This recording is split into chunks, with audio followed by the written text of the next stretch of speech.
is a 2-mile wait to get past the damn green line.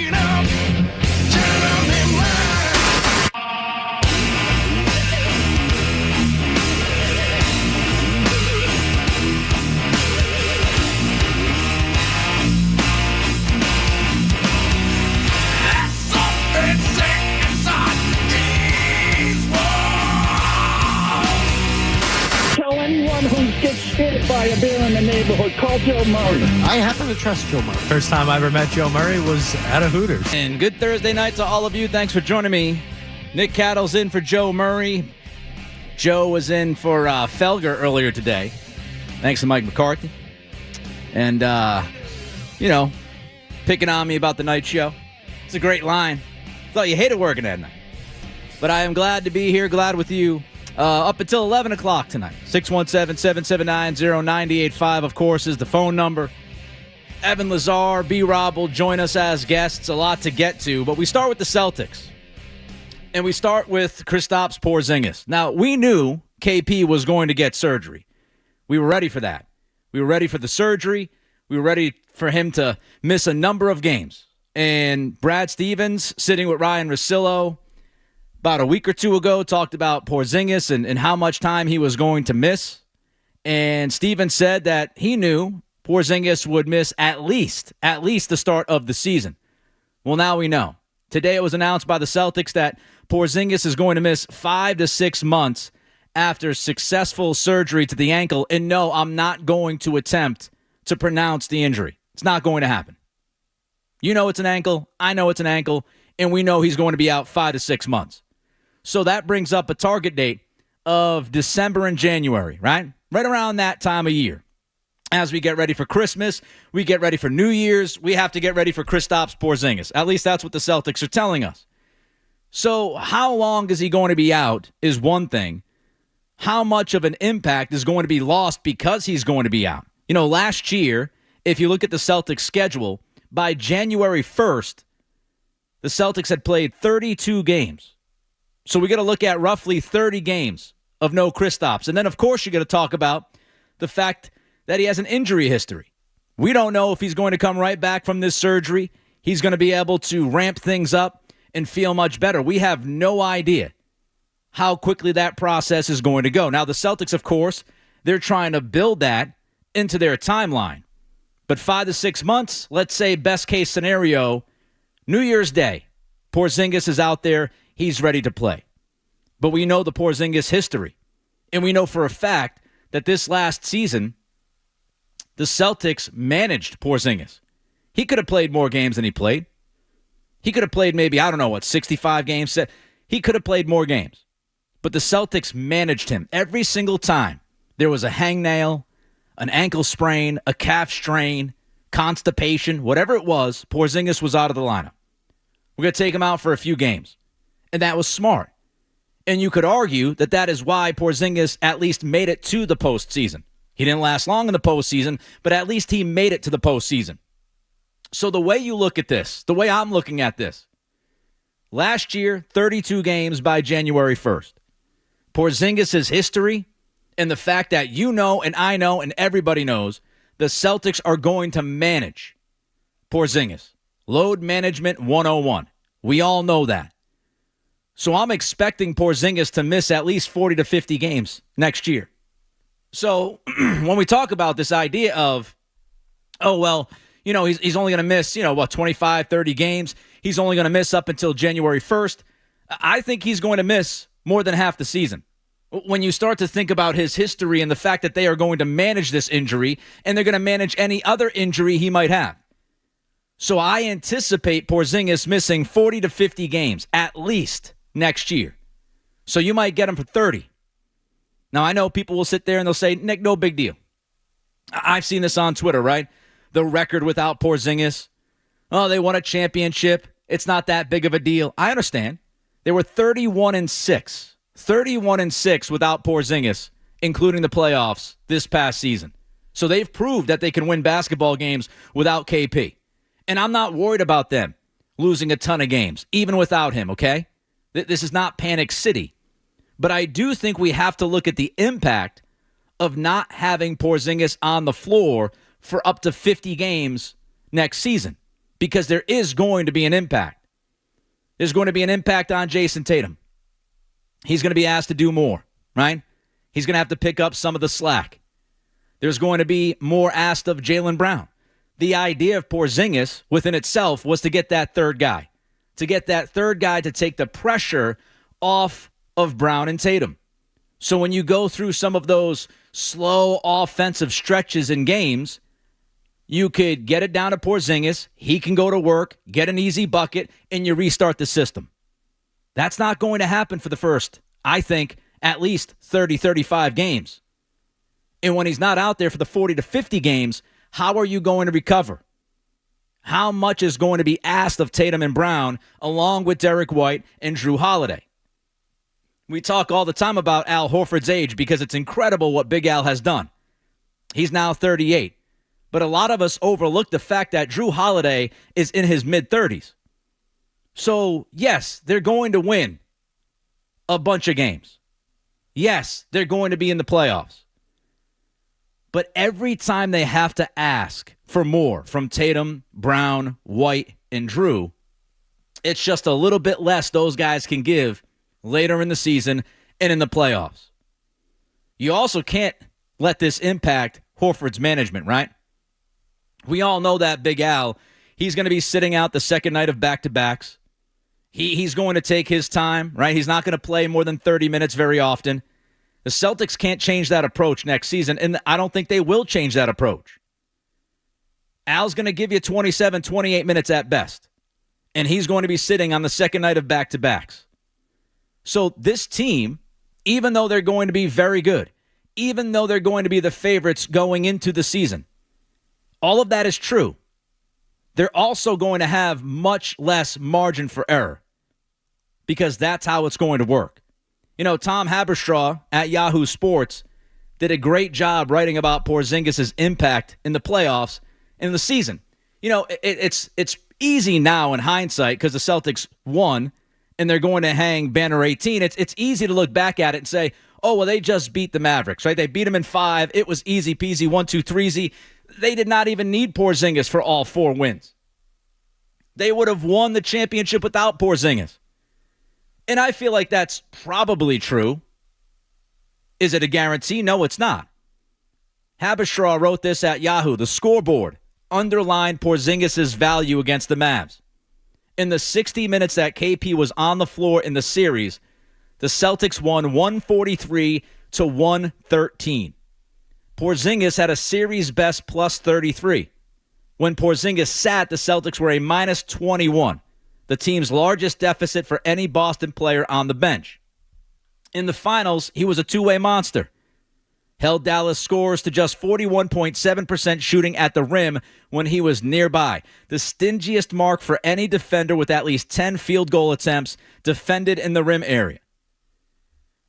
So the Celtics could have won that series without Porzingis. We'll never know because he played enough to help them win in 5 games.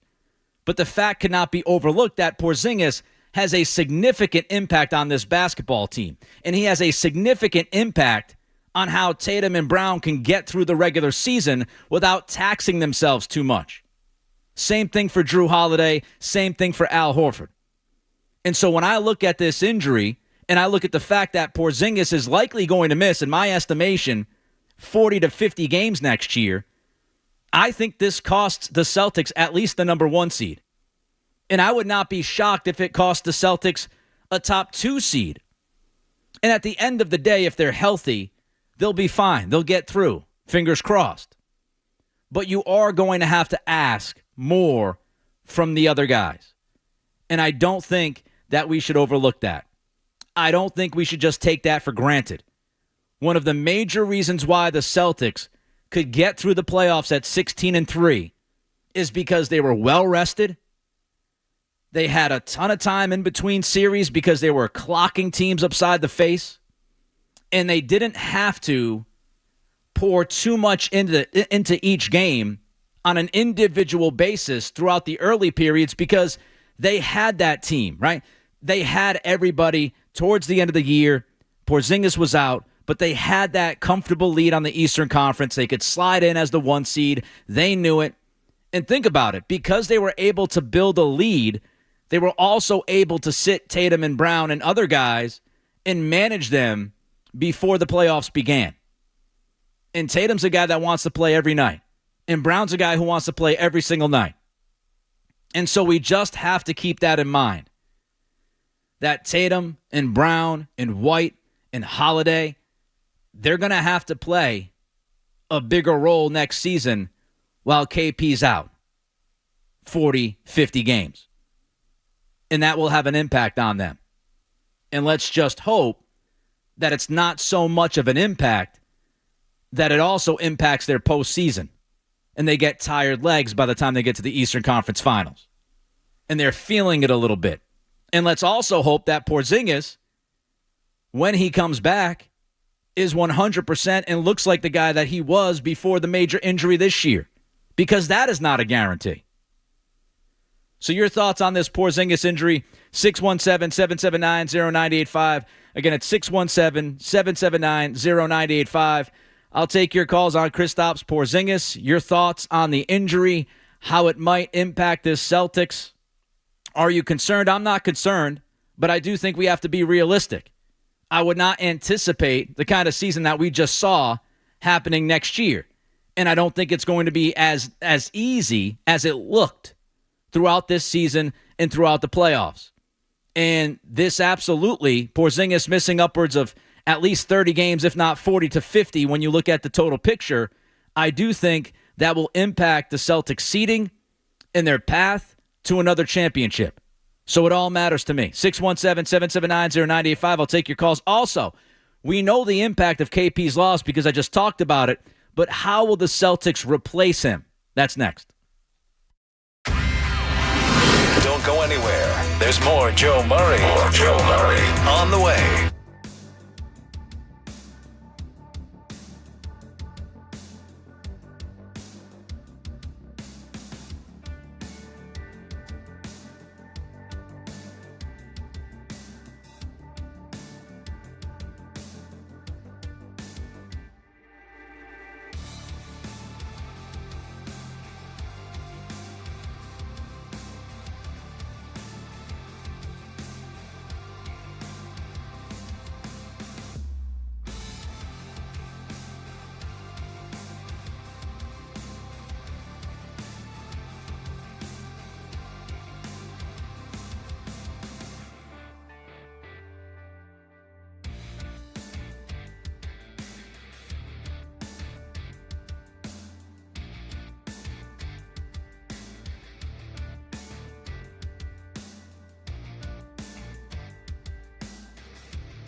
Part of the reason why you won a championship this past year is because you did not have to ask as much from Tatum and Brown and Holiday and White during the regular season. Even those guys, they were terrific for the most part, as we know.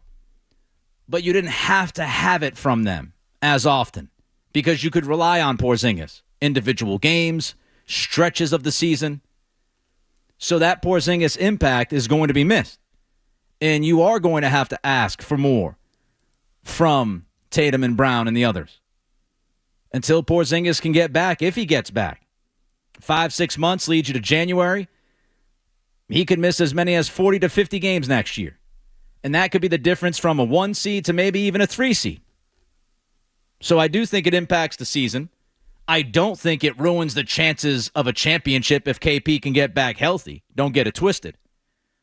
But it will impact these guys. And I think just dismissing it because they were so dominant this year, I think that's silly. 617-779-0985. How will the Celtics replace Porzingis if he's out 40 to 50 games? We'll get to that, but first, I want to go to Jack in Worcester about the Celtics. Hey, Jack. Hey, I want to, stay on topic pretty much because my NBA draft comment was about Porzingis. I'm really scratching my head after the first-round pick. Seems like we kind of picked another Sam Hauser when Kyle Filipowski was on the board. Feels like he'd fit like a glove right in that Porzingis role for the first couple months of the season. And I do agree with your concerns about Porzingis being out, especially with a front court like Joel Embiid and Jonathan Antetokounmpo, however you say his name. If those two guys can stay healthy, the Bucks and 76ers could end up being 1 and 2. And I totally agree about the impact of Porzingis. He's a big deal. All right, Jack, thank you. Appreciate the phone call. I was watching the draft last night, and I'm wanting Filipowski to be the pick. Honestly, I wanted Kyle Filipowski to be the pick at 30. And for some of what Jack just said, this idea that Filipowski, he is that stretch 4. He is that big man who can shoot. Now, after watching some of the coverage today, Jonathan Gavoni of ESPN said that Filipowski had some bad workouts. He had some bad interviews.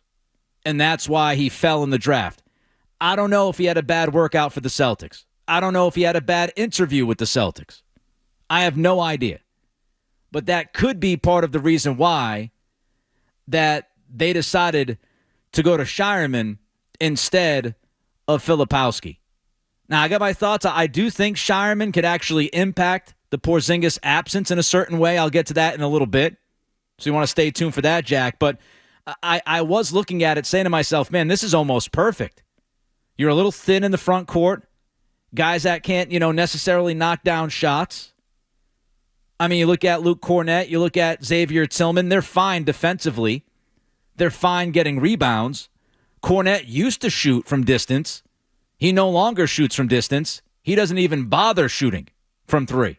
As a matter of fact, he doesn't bother shooting at all.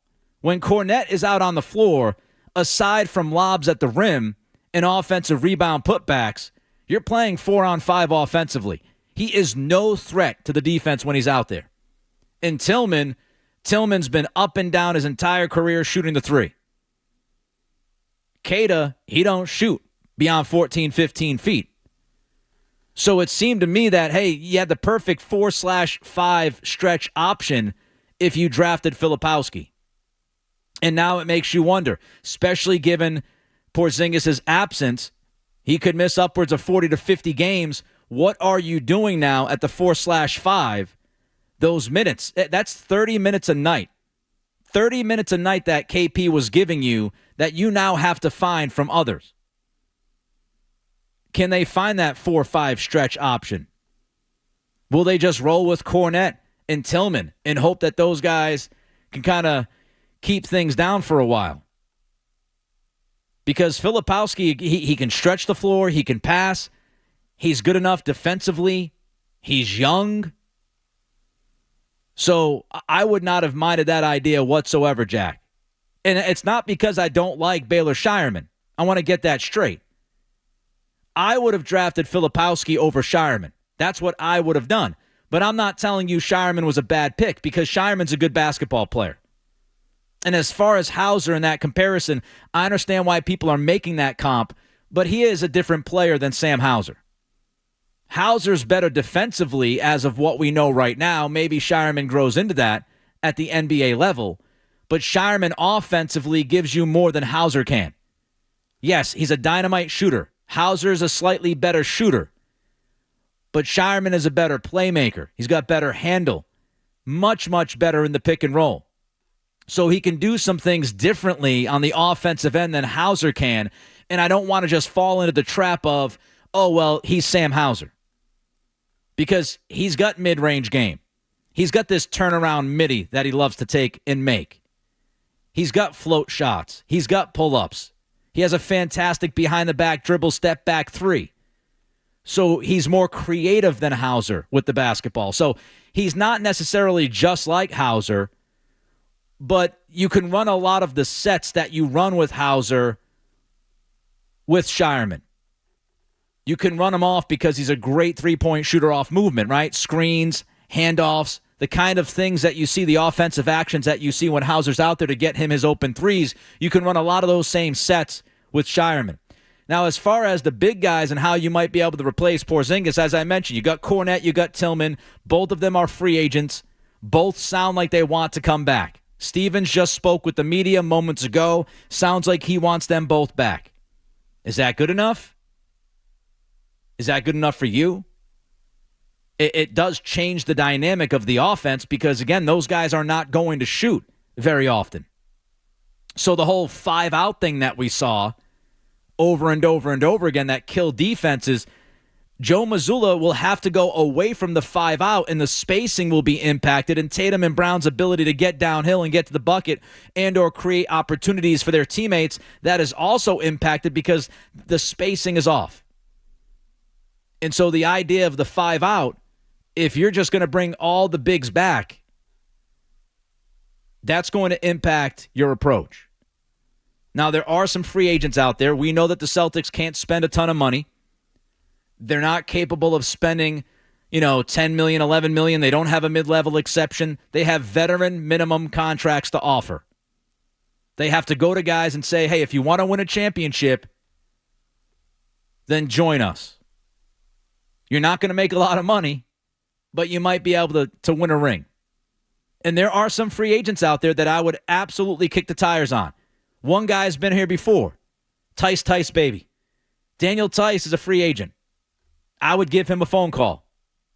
Tice is that 4/5, can stretch the floor, defends well, rebounds, can catch lobs at the rim. He knows the coaching staff, at least some of it. He knows Brad Stevens, obviously. He's friends with Tatum and Brown. So one of my first calls would be to Daniel Tice. And if he's not interested, you've got somebody like Mike Muscala, who was here before. Muscala might be an option. You're not looking for somebody who's going to play 20 minutes, right? You're looking for somebody who can give you 5 to 10 minutes. You're looking for somebody who gives you the 5-out option at the big position. So I'm looking at Tice. I'm looking at Muscala. Mo Bamba is an interesting name to me. I might kick the tires on Mo Bamba. I might kick the tires on Jalen Smith. I might even take a flyer on Bol. So those are some names that you could look at possibly as options with the vet minimum. But it's going to be tough, and you don't even know if Kornet and or Tillman will be back. I think they do pick up Keita. I think they'll keep him on the team. Those two other guys, we'll see. But I personally would not be super comfortable just bringing back Tillman and Kornet and saying that's how we're going to roll with the big man position. Nope. Chris in Uxbridge. What's up, Chris? Hey, what's up? How's it going? It's going well. I agree with Porzingis being out. Like, it stinks. But we need to supplement that somehow. Like, I know the draft was yesterday, but why did we draft a shooter instead of a big man? I don't understand it. I don't get it. I don't know who's in the draft. I don't get it. But I guess it's all good because we're the champs, baby. But what are you going to do? Like, what are the Celtics going to do? They need a big man. Al Horford can't play 48 minutes a game, and obviously he doesn't. No, Chris, I agree with you, and thanks for the phone call, but we're up against it a little bit here. I agree with you. You cannot change your Al Horford plan. Can't do it. You just can't do that. You can't pivot and change and say, okay, now we're going to play Al 35, 40 minutes a night. I don't think that's going to happen. I do not anticipate that happening. I do not think they'll mess around with Al's minutes. I don't think they'll have him playing, 35 minutes a night. So you're looking at Kornet, you're looking at Tillman. Bring those guys back if that's what you want to do. You hope that Tillman looks a little bit healthier. I thought his knee was bugging him a little bit this year. He's not a super athlete to begin with, so you hope that the offseason he's able to get some treatment. He comes back looking a little more spry, because if he does get a little bit of juice back in his system, if he gets some of that juice back, then he could be a guy that can help you. If Tillman's healthy, I'm a fan of Tillman. But you're not going to ask him to take the threes that you ask Porzingis and Horford to take. And that changes your offense. That fundamentally changes your offense. The idea of Kristaps Porzingis was to bring him in to this system because he not only can take threes, he makes threes, and he not only is going to take threes from 25, 26 feet, he's capable, as we've seen, to knock down the 28-footer, the 29-footer. Every once in a while, he's capable of knocking down a 30-footer. And because he can shoot from such far distance out, right? Because he has that range, it's very difficult to play drop coverage. It's very difficult for the opposing big man to get out to Porzingis in time. His height and the depth of his shot makes it indefensible. So it's a change. Even if you get a big man who can shoot, it's not going to have the same kind of impact as Porzingis on the defense. Somewhat similar, but not the same impact. So we'll see what they do. I've got some other ideas. Again, possible free agents: Daniel Tice, Mo Bamba, Muscala, Jalen Smith, a bowl flyer. You can bring Kornet back. You can bring Tillman back. Fundamentally change your offensive approach when those guys are out there and just deal with it. But you can also do something else.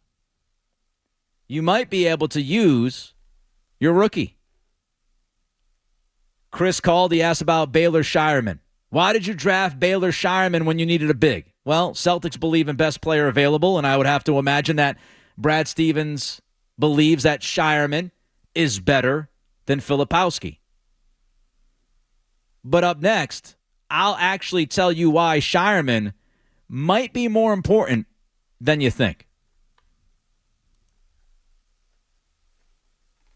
Sports Hub headlines. All right, Jeff, let's see if I remember how to do this right. It's been a few years. According to the Boston Celtics, Kristaps Porzingis will miss the next 5 to 6 months after undergoing successful surgery on his ankle. That timeline means KP's expected return will be in December or January. Meanwhile, the NBA draft continued earlier today, and after drafting Creighton's Baylor Shireman with the 30th pick in the draft last night, Celtics actually picked another player in tonight's draft. That's right. They stood pat at 54, drafting Gonzaga forward Anton Watson. Watson averaged 14.5 points, 7 rebounds a game while shooting 57.8% from the field. Bronny James was selected by the Lakers. Big surprise there with the 55th pick, right after the Celtics pick at 54. That pick, by the way, came after ESPN's Bob Myers reported that James's agent Rich Paul was telling teams that if they picked Bronny, he would go play in Australia. Earlier today, Don Sweeney told the media out in Vegas that the team and Jake DeBrusk have not had productive talks in quite some time, expects DeBrusk to hit the open market. Sweeney also said that signing Jeremy Swayman to a contract extension is a top priority. Red Sox off tonight after last night's game being suspended due to rain. Sox will start a 3-game series at Fenway against the Padres tomorrow night. Team USA men's soccer playing Panama. They're tied 1-1 70 minutes in. And finally, a federal judge has ordered the NFL to pay $4 billion in residential class damages and $96 million in commercial class damages to fans and bars, respectively, in the Sunday ticket case. The league, not surprisingly, says it will appeal the decision. Sports Hub headlines brought to you by Valvoline, our friends, want to visit NewEnglandOilChange.com for 15% off your drive-through oil change at Valvoline Instant Oil Change. Now open in Raynham, Reading, and Braintree. I'm Nick Cattles on Boston Homes for Sports. 98.5 The Sports of your next update, 30 minutes. You're listening to Joe Murray on 98.5.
talking Kristaps Porzingis. Celtics announced today that Porzingis is going to be missing 5 to 6 months. That leads you to December/January. So if you're looking at January 1st, if you think Porzingis is going to be ready by New Year's Day, he's going to miss about 30 games. And then you think about his injury history. You think about the Celtics managing him like they did this year. He could miss 40 to 50 games. And before we knew that Porzingis was going to be out this long, I had thought the Celtics needed to do something different than just bringing back Luke Kornet and Xavier Tillman. I don't mind Kornet and Tillman, but I would like the Celtics to bring somebody else in as well, and somebody that could shoot the ball. But maybe they had an idea as to what they wanted to do during the draft last night. Now, yes, Baylor Shireman, first-round pick, 30th overall, could be as easy as him being the best player available. That's what they wanted to do. They loved the guy. They picked him. Now they're moving forward. But I do wonder, with Filipowski sitting there from Duke, right? Kyle Filipowski, stretch big, would have been the perfect elixir offensively for what you want to do without Porzingis. You could slide him out there. You can play the 5-out style. But we all know that Joe Mazzulla is outside the box. We all know that Brad Stevens is somewhat outside the box. Shireman turns 24 years old in September. He will be 24 by the time the season tips off. The Celtics need to replace 30 minutes a night from Porzingis. And so we're so focused on the idea of replacing Porzingis' minutes with another big man, right? This idea that the big man for big man thing is what they need to do. But maybe it's not. Maybe we need to look at that Dallas series and see what the Celtics did when Porzingis wasn't playing. Maybe that will lead us to the answer inevitably. Al Horford is going to play, of course, right? Horford will likely start. Horford will give you 25 to 28 minutes a night, and he'll play most of those minutes at the 5 with Porzingis out. He's not going to play back-to-backs. I'm sure he's also going to take random games off during the year because he's 38. So what do you do when Horford's not at the 5? What do you do if you want to continue the 5-out strategy, the 5-out approach offensively? What do you do if you're sitting Horford or Horford's giving you 25 minutes? You're going to find 23 other minutes at the 5. Well, you could easily put Tillman and Kornet out there. You can roll out the hodgepodge of Tillman, Kornet, and Queta. Or you can go 5-out. You can go 5-out without Horford by playing Tatum at the 5, just like the Celtics did against the Mavericks, just like they did against the Cavaliers, just like they did throughout most of the postseason that we saw. They did it against Indiana as well. Tatum was defending Miles Turner. Tatum was defending Evan Mobley. Tatum defended Lively and Gafford in the finals. So if you slide Tatum to the 5 and you're going to play Sam Hauser, well, now you're playing Sam Hauser some minutes at the 4. If that's what you're doing, then you might roll with Baylor Shireman playing some minutes at the 3. You're losing the 30 minutes that KP gave you. So I don't think it's crazy. The fact that Shireman is going to be 24, he is NBA ready, and he fits this offense like a freaking glove. Shireman fits the 5-out Celtics offense pristinely. And I don't think it's crazy to think, well, you know what? They could have drafted Filipowski big for big, and that's how they could have handled Porzingis being out. But Shireman being a wing and Shireman being such a good shooter also gives Mazzulla the option to go small without having to pound these guys with more minutes. It actually makes some sense. You can steal some minutes with Shireman at the 3, Hauser at the 4, and Tatum at the 5. Now, defensively, that's got a lot of question marks. There would be some concerns defensively with that team, right? But if you think of the idea of going small, Shireman picking up 5 to 8 minutes, really what Brissett was supposed to do, but Brissett can't shoot. So if he gives you those 5 to 8 minutes that allow you to go small 5 to 8 minutes a night, now you've got Horford playing, 25, 28 minutes. Now you're creeping closer to replacing some of those minutes that Porzingis had. And also, Shireman, we can't forget this. I expect the Celtics to manage Brown and Tatum and Drew Holiday throughout the season. Now, they're not going to manage them the same way they're going to manage Al Horford. But they are going to manage, at a point, Tatum and Brown. So now Shireman gives you that extra wing. If Brown needs the night off, now you're not as concerned. Hauser moves into the starting lineup. Shireman can back him up. So I would not be surprised if Shireman plays minutes this year. He's a perfect shooter. I mean, he's a perfect fit. He's a great shooter. Step back threes, threes off of screens, threes off of handoffs, threes in transition, catch and shoot guy. He can knock down all types of threes. And, you know, Jared Weiss at The Athletic wrote that a lot of teams passed on Shireman because of his limitations as a creator at the NBA level, but the Celtics don't need to ask him to create constantly. They have enough guys who can create. And as Weiss writes, they need versatile floor spacers who can function in any role on the court. And that's what Shireman can do. He can be in the corners. He can come up into the action and make a read. He can attack closeouts, decide on the move whether to take that floater, pass it to a shooter at the weak elbow. These are things he can do. He's got a floater. He's got pull-ups. He's got that midi turnaround that he loves to take. And he's fantastic. Shireman is fantastic. Shireman is fantastic in the pick and roll. He ranked 99th percentile in points per possession scoring out of the pick and roll. And he's still ranked 98th percentile even when adding in his passes. So this is somebody who has a fantastic feel out of the pick and roll. So he's somebody that you can put into action. Biggest question mark is his defense. Mazzulla will not play him if he's not playing defense. And he's not a super athlete. Laterally, he's not uber quick. But he has a high motor, and he's very competitive, which helps your level of defensive play in the NBA. So I would not be surprised whatsoever if Shireman gets minutes. Whether it's in a small lineup or he's just out there playing when, you know, JB and JT are taking the night off. Would not be surprised whatsoever. Let's go to Mike in Leominster. Hey, Mike.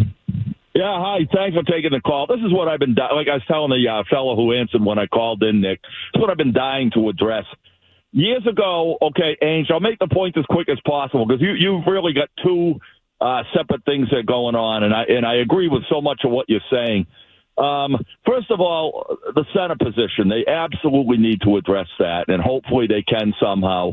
I don't know if Tillman's in the greatest shape. Maybe it has something to do with the knee. He's only about 6'8", too, I believe. Yeah. So, you know, he's not that, doesn't have the height to be a, rim protector. I like a lot of his game. I like some of Cater's game. But it's just such a drop-off from Porzingis, And so the thing is, you're not going to make that up, but you got to try to. I don't know if Cornette's the answer. I thought he had a pretty solid year this year, actually. But again, like you said, now you don't have that shooter in the lineup. And, they could have taken Trace Jackson Davis last year. I was pulling my hair out when they didn't. Here's a guy who was the third leading scorer all time at Indiana behind Calbert Chaney and Steve Alford. They passed on him, took this guy I never heard of who I don't even know if he's going to even be a factor on the team down the road. We just don't know. As far as your other point, okay, the rookie coming in and Hauser finally was hitting shots when it counted this year. Hauser had a great playoff finally, certainly a great finals. But the thing is, he can be a bit of a liability defensively and rebounding at times. Okay, he's limited. He tries, but he's limited. And now you're talking about the new kid. If he can't play defense, I don't see how you're going to use Tatum, the new kid, and Hauser together, Yeah, but Mike. they really do need to address the big. Yeah, that's the question, Mike. Thank you. I appreciate it. That's the question defensively with Shireman. That's my question. Can he play good defense? Or is he going to lose his ass out there? Because he's not the quickest of foot.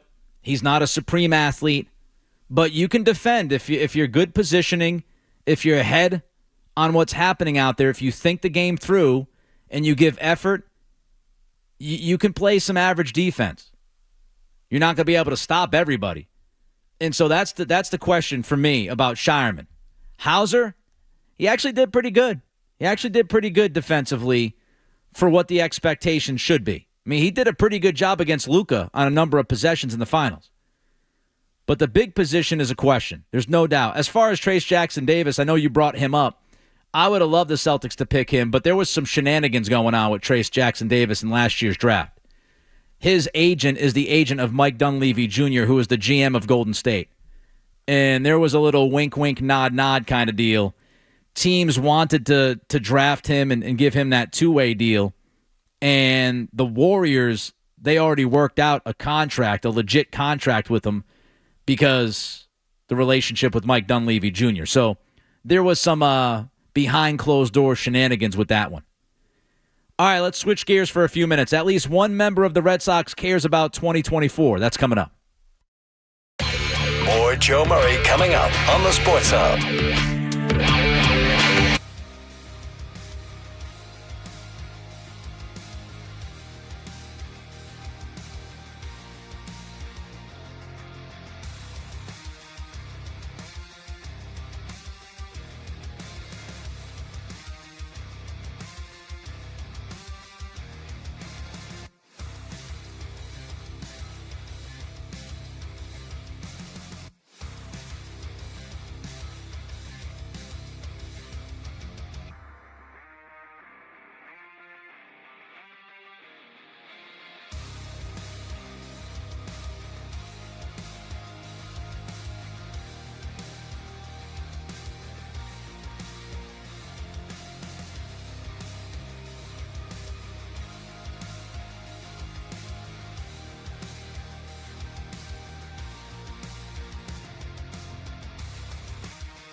with the other wild card teams. You compare that with the other teams that would be in the playoffs right now.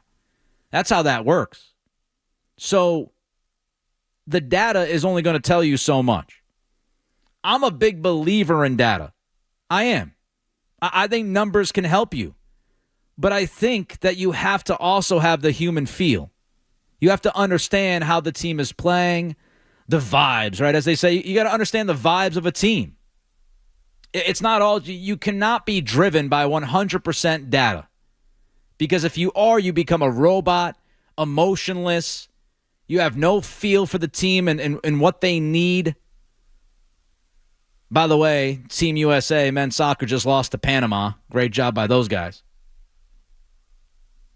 Good work.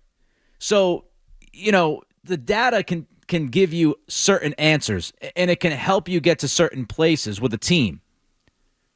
But you need the blend, right? You need both. You need the human side, the fact that a team gets hot for no good reason, a team that should not be as good, for some reason, 6, 7, 8 games above 500. Nobody thought the Red Sox would be here. The data would tell you the Red Sox would not be here, right? If we had the preseason data and we plugged into the machine that there would be no Trevor Story, no Tristan Casas for a major portion of this year so far. You lose Yoshida for a big-time stretch. Giolito would be out, would not pitch a single inning for you this year. Bayo would stink up the joint. He's been brutal, by the way. If you plugged in all that data, the computer would puke. It'd throw back at you, 7, 8, 9 games below 500. So the data is good up to a point. You can't go crazy with it. So that was Breslow, I believe, on Monday on Nesson. Here was Ken Rosenthal this week on his Fair Territory podcast. I'll switch gears back to the East Coast, talk about the Boston Red Sox a little bit. They've been playing well. They've been playing really well. We had Jaron Duran on. He's been an absolute stud, all-star caliber player. They've been doing awesome. Does this change the narrative them to buyers during this trade deadline coming up soon?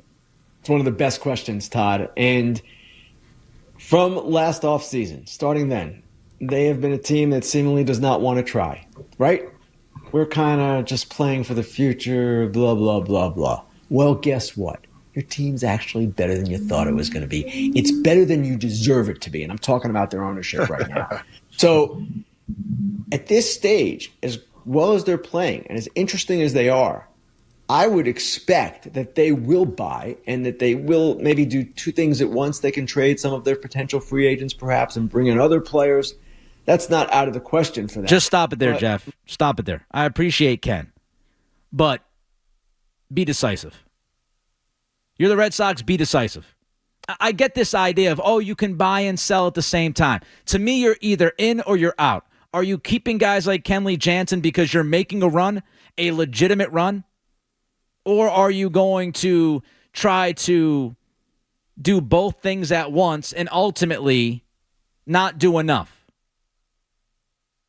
To me, you have to pick a path. That was a huge part of the Chaim Bloom problem, right? Chaim Bloom could not make up his mind. One day he was selling, one day he was buying, one day he was, just doing nothing. So you have to choose one of the two to me. I understand this idea of threading the needle. Maybe you can trade Kenley Jansen and use Chris Martin as your closer. Maybe you can trade Chris Martin and, who knows, Hendricks could be ready from his injury. Could be. If you're making an honest-to-goodness run, if the priority is to win, if you're trying to get to the playoffs and win a championship, if that's the point, then you don't try to thread that needle. Brad Stevens is not trying to thread the needle in a trade. He's trying to get things done. He brings in Drew Holiday. He sacrifices some of his future because he's trying to win a championship. We all know what Alex Cora wants. Here was Alex this week.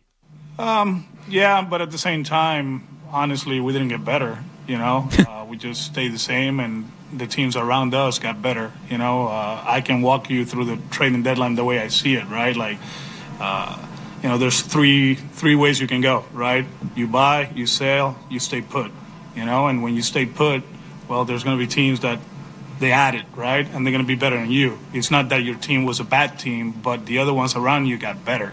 And when you 1 game back, 2 games back, yeah, we played well until Jaren got hurt last year and cost us, right? But that was it. We didn't have more, right? And we'll see what happens in a month and a half.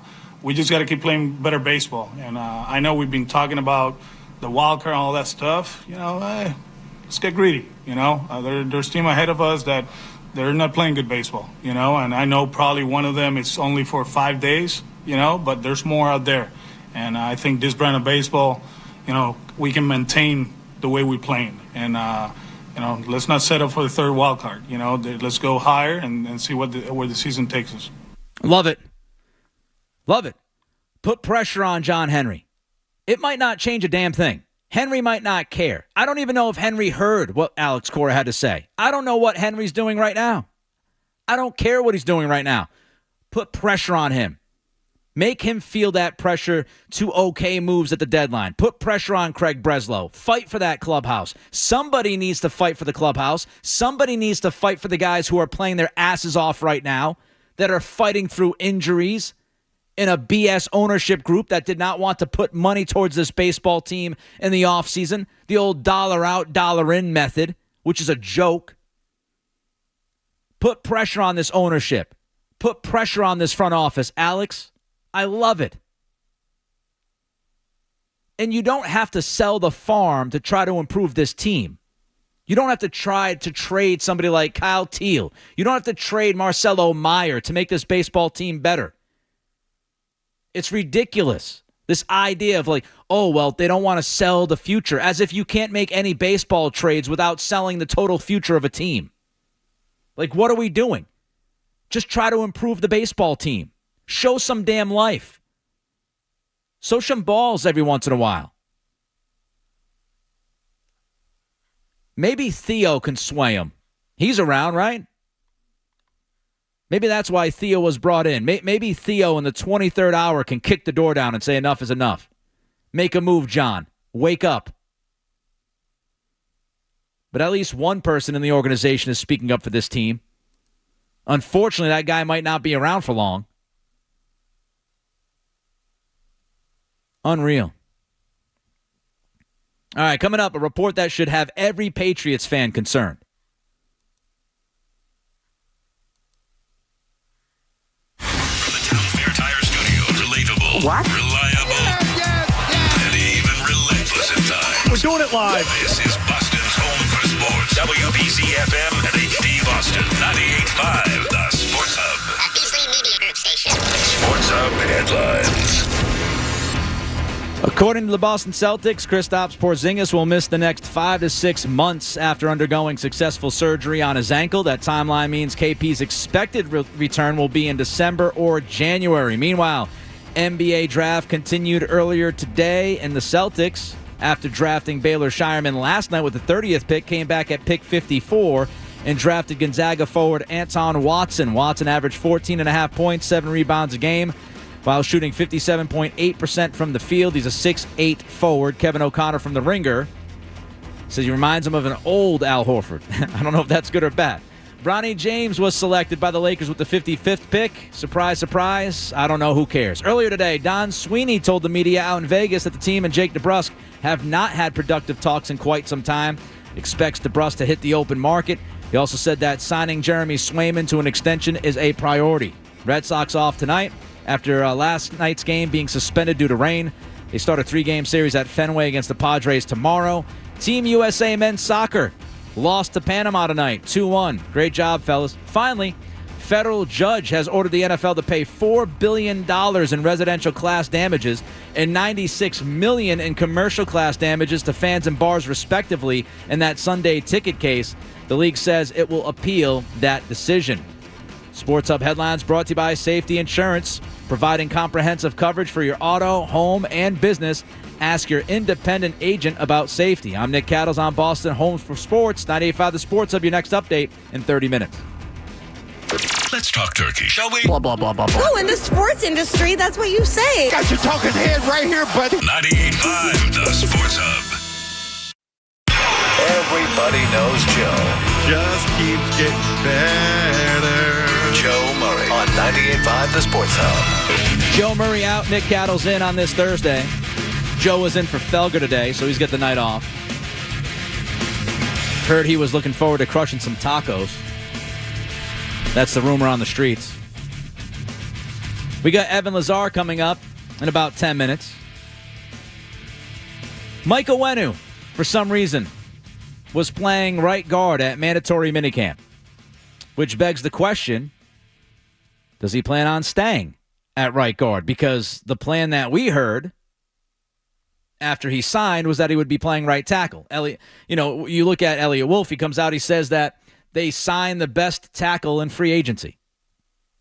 Owenu, during his press conference after signing the contract, talked about how he was solely focused and invested training at right tackle. The plan was right tackle until mandatory minicamp in the middle of June. Then we saw him at guard. Why? My buddy Greg Bedard at Boston Sports Journal wrote about this. Yesterday he wrote, Mike Owenu, and this was a surprise to me as well, Bedard writes, is actually one of the biggest question marks on the line. Despite talking about training for tackle in the offseason, he did not appear to report slimmed down and more athletic. In fact, he looked bigger. Now, that is Bedard's opinion, but Bedard spoke to two team sources. Those sources told Bedard that there have been concerns since before Owenu was drafted that Owenu doesn't love football. Bedard writes, if that is in fact true, and I'm not telling you it is, that will only be exacerbated by the extension. Quote, I'm telling you that contract is not going to age well, unquote, said one of the sources. Again, these are team sources.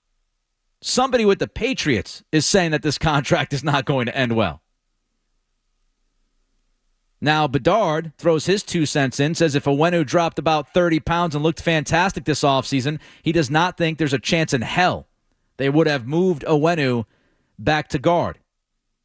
You need to have one tackle spot locked down. It really doesn't matter which one. Now, I don't know why this was leaked now. Owenu was drafted in 2020. All of a sudden, more than 4 years later, we're hearing that he doesn't love football. Possibly, maybe. So I don't know why it takes 4 years to learn this information. We always get these red flag reports, right? Bedard writes one every single year. He wrote one this year.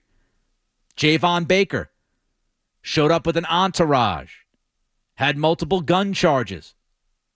Bedard wrote that just a couple of months ago.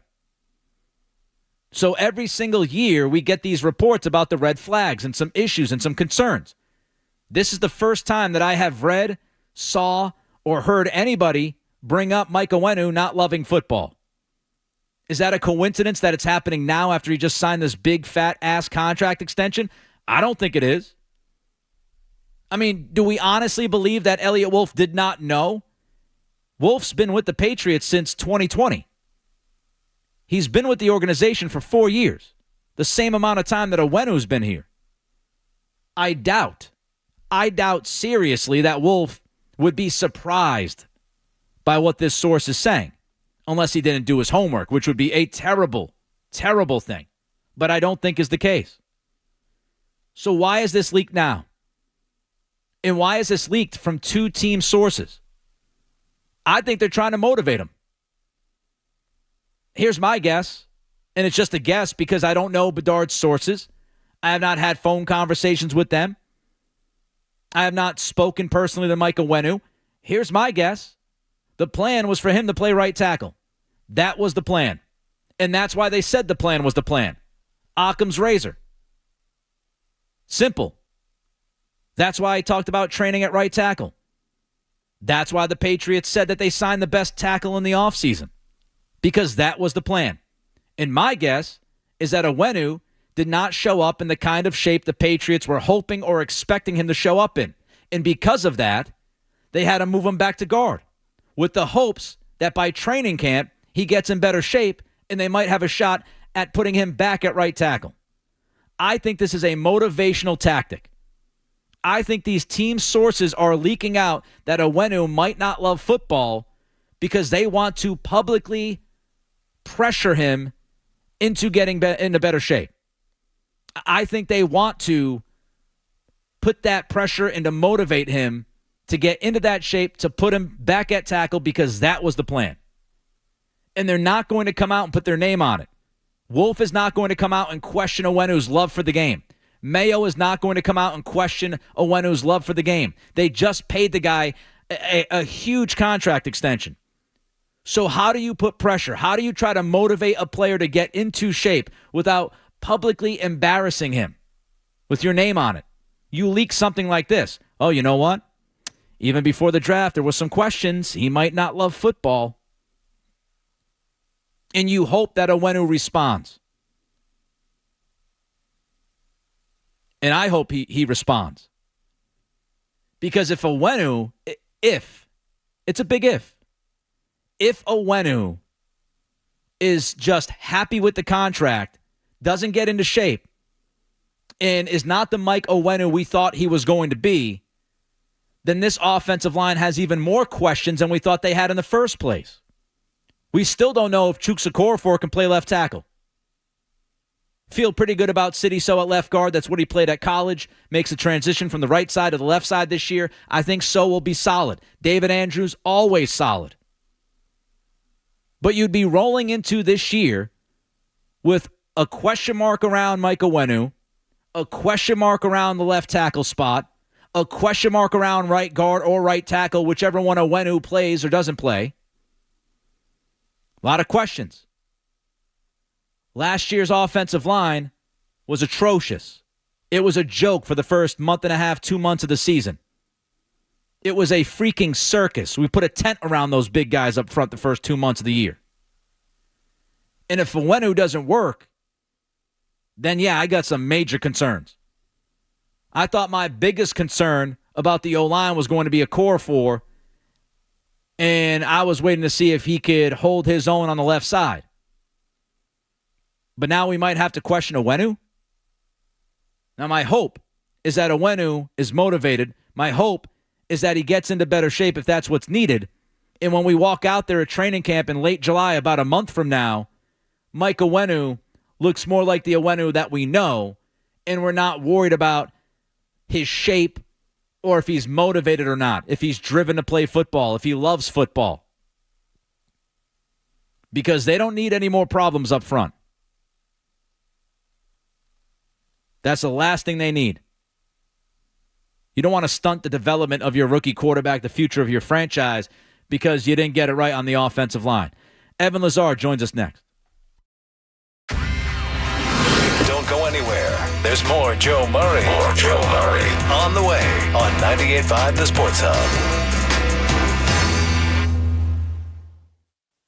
First Citizens Bank seeks a data engineer too in Boston to be responsible for building the data platform that supports data integrations. Requires a bachelor's degree in finance, computer science, engineering management, or other related field, and 5 years of experience. Alternatively, the employer will accept a master's degree in finance, computer science, engineering management, or other related field, plus 3 years of experience. Experience may be gained concurrent to attainment of graduate degree. May work remotely pursuant to First Citizens Remote Work Guidelines Policy. The base pay for this position is relative to your experience, but the range is generally $169,104 to $199,104 per year. The position is eligible for variable compensation, which may be in the form of incentive, bonus, or commission pay. First Citizens offers a competitive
stock into those non-padded practices for the linemen. But I think in general, we knew what this situation was coming out of the draft when Caden Wallace was their top pick on the offensive line. And this situation where they were going to have to either settle with Chukes Okorafor switching over to left tackle or Wallace transitioning over to left tackle was a plan that was flimsy to begin with. And I would also just say, along with the personnel, which is concerning, I'm also not entirely sold that they have the personnel for the type of offense that they want to run. And this is one of my bigger things right now when I look at this group is, if they want to be this outside zone heavy team where they're going to horizontally stretch the defense and try to get the runs outside and bounce them back up through the middle and run that type of offense with the bootleg play actions off of it, do they necessarily have the horses up front, the athletes up front, to go ahead and run what is a more speed, athletic type of movement than what you normally see from a Patriots offensive line? So I think right now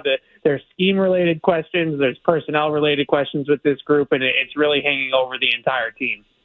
Evan, Greg Bedard wrote this week that Mike Onwenu and two team sources talking about Onwenu question his love of football. This is the first time that I've heard this. It's the first time that Bedard heard this as he wrote. Do you have any concerns about Onwenu heading into training camp? I don't necessarily question his love for football. I'm not saying that Greg's reporting is wrong. I haven't gotten that vibe from him in the interactions that I've had with him. But the bigger thing to me is just you would think that for somebody that is going to transition full-time to right tackle, and he's been very clear with us since we spoke to him first, I believe in April it was, about this, that he was going to play right tackle permanently now moving forward. You would think that player would come in a little bit trimmed down, and not with a guard body type as it is, but 340 pounds at tackle is a lot different than 340 pounds on the interior. And you just would have liked to have seen Mike Onwenu, maybe be a little bit lighter in camp and look a little bit more like a tackle in terms of his build, if that's really what the plan is. And then quickly we see towards the end of minicamp that he's already back inside for big, long portions and long stretches of practice. So I do believe that is something to monitor of whether or not he gets his body in shape to play tackle versus playing inside. Nick Cattle's in for Joe Murray, 98.5 The Sports Hub. Evan Lazar from Patriots.com is with us. Evan, right now, your best offensive line configuration. Yeah, and look, I felt this way, honestly, after the draft, just going left to right here. Chukes Okorafor at left tackle, Sidy Sow at left guard, David Andrews at center, Mike Onwenu at right guard, and Caden Wallace at right tackle. I just feel like that's everybody's natural position right now for this group. Wallace is a career right tackle in college. Onwenu is a career right guard throughout most of his NFL tenure. Sidy Sow even played left guard the majority of his starts in college at Eastern Michigan. So everybody's where they're supposed to be on the line. And even though you might have to cover up a rookie at right tackle and Chukes Okorafor, who's a big wild card at left tackle, the plan to me would then be next season to draft one of these top tackles in the draft with a high pick. And then all you have to do is put that guy in at left tackle, and the other four pieces are already in place, and then you can really hit the ground running. So just from a long-term development standpoint, I like them going with that line because I think that could be their line for a couple of years moving forward, but I also just think it's their best group right now as well. Last one on the O-line for you, Evan. Should the O-line performance dictate Drake May's QB1 timeline? I've gone back and forth with this one. I definitely hear the arguments for it should, but I also hear the argument of a quarterback when he's ready and when he's playing at the top of his game, he can make it look a whole lot better in a lot of facets. And we've seen that over the years here, obviously, but you see that other places as well. And I know the Texans maybe might have been a little bit ahead of the Patriots of where they're at now offensively, but it's not that far off. And all of a sudden you put C.J. Stroud in there and the line looks okay, and Tank Dell and Nico Collins are these great receivers all of a sudden, and a lot of that has to do with the quarterback. So I'm not trying to put all that on Drake May, but I do think that a really good quarterback can cover up a lot of deficiencies and a lot of deficiencies on the line. So if they feel like Drake May is ready to go and he looks like he did in the spring and he's really going to be someone that they feel strongly is heading towards franchise quarterback stardom, then I would play him. No Joe Murray tonight. Nick Cattle's in for Joe. 98.5 The Sports Hub on a Thursday night. Evan Lazar with us from Patriots.com. Speaking of May, Evan, right on track, or is he ahead of the curve heading into camp from what you've seen? I would say he's right on track because, I'll full disclosure, Nick, I was really high on Drake May before they even drafted him. Yep. And this is not, revisionist history just because he's a Patriot now. I thought that he was really somebody that they should be seriously considering at 3 overall going all the way back to January. So to me, I wasn't all that shocked by some of the things that he did in the spring, whereas some other people that might not have been as high on him as I was were a little bit surprised of how mechanically sound he was and how tied together he was with his footwork and things like that. And we'll see if all of those good habits hold when it gets truly live, when he's really facing a pass rush. I mean, He said it himself in the spring. I haven't even got hit yet. I'm standing here in a red non-contact jersey in these practices. So we'll see if all of the work that they've done with his footwork in particular holds once we get into the regular season and preseason, things like that. But I'm not all that surprised that he's looked the part so far because I thought he looked the part on tape at North Carolina. So I'm encouraged by what I've seen from him. Evan, I'm a big Jalen Polk guy. Watched him several times at Washington. Believe he can be a really good football player. Think he's going to contribute right away. Has he been the best wide receiver consistency-wise on the field as we head into camp?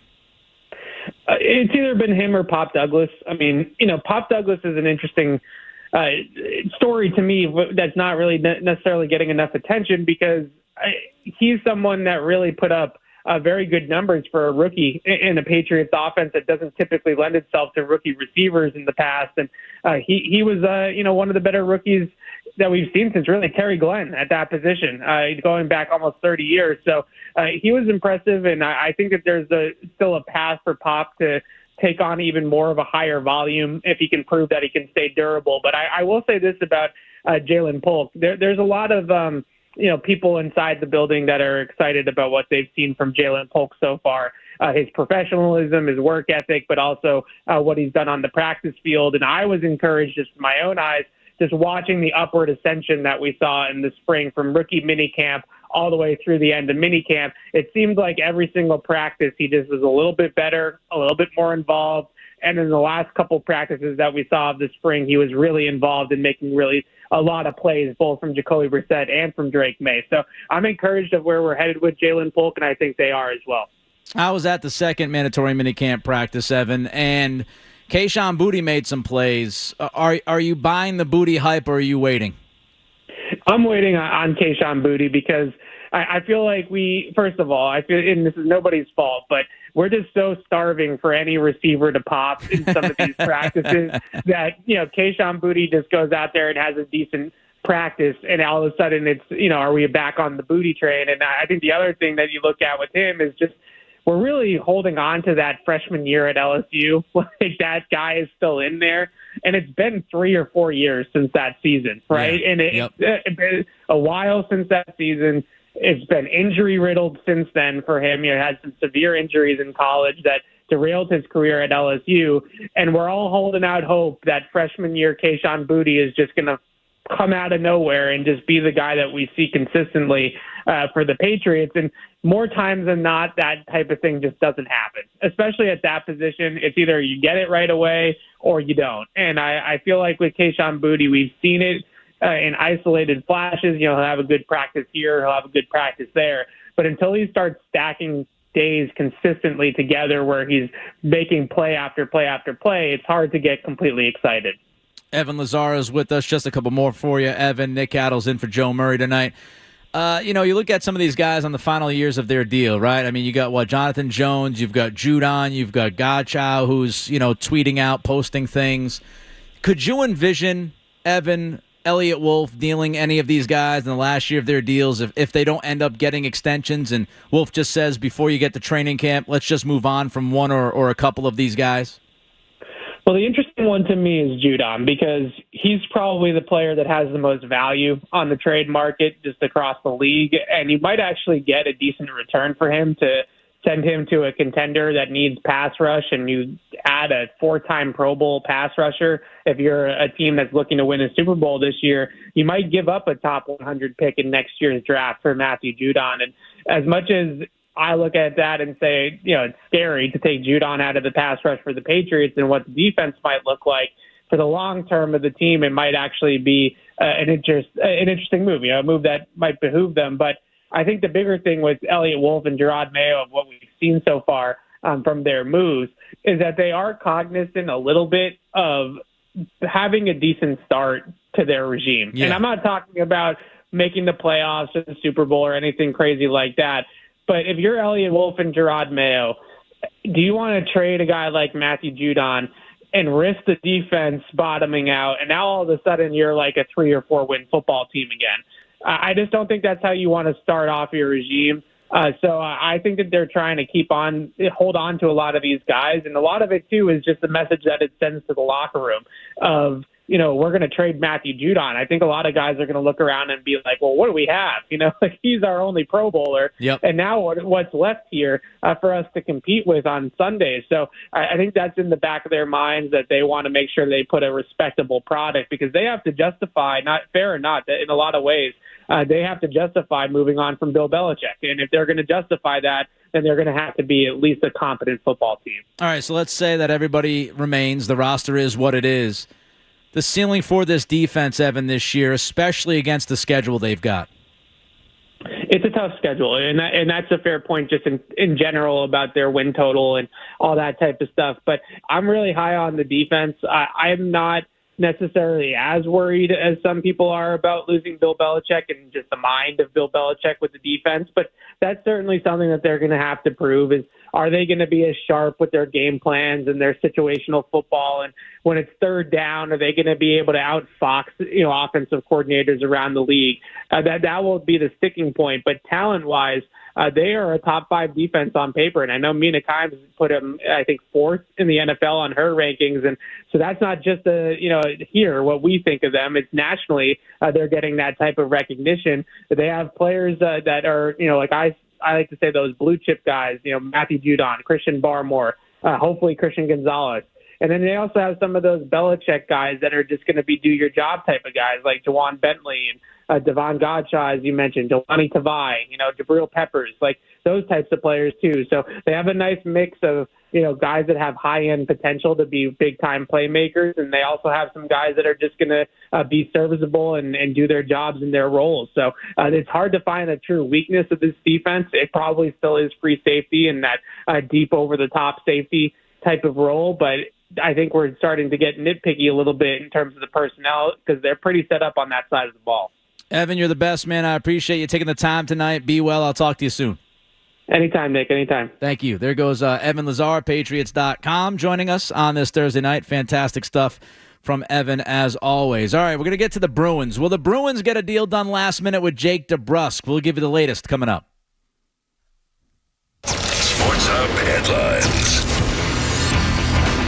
According to the Celtics, Kristaps Porzingis will miss the next 5 to 6 months after undergoing successful surgery on his ankle. Of course, that timeline means KP's expected return will be in December or January. Meanwhile, the NBA draft continued earlier today. The Celtics actually made their second pick of the draft at number 54, drafting Gonzaga forward Anton Watson. Watson averaged 14.5 points, 7 rebounds a game for Gonzaga while shooting 57.8% from the field. Bronny James was picked by the Lakers at number 55. No surprise to anyone. The pick came after ESPN's Bob Myers reported that James's agent Rich Paul was calling around the NBA to let everybody know if you pick Bronny, he's going to go play in Australia.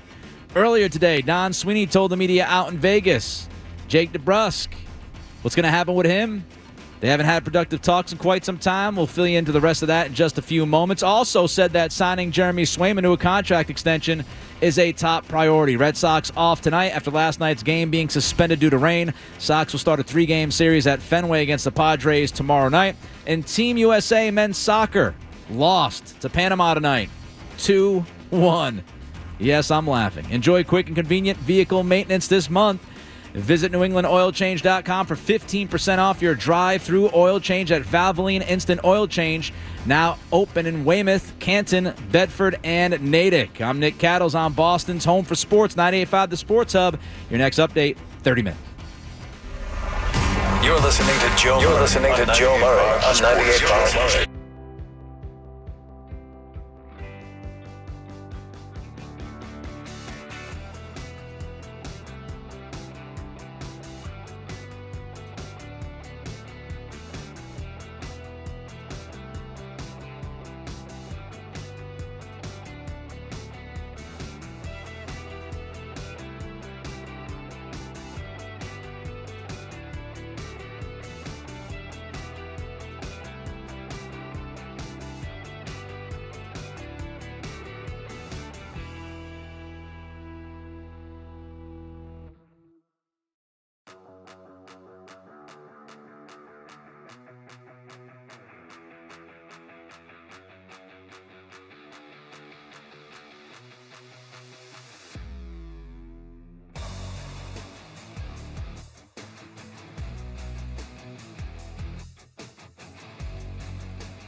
That was Don Sweeney in Vegas today.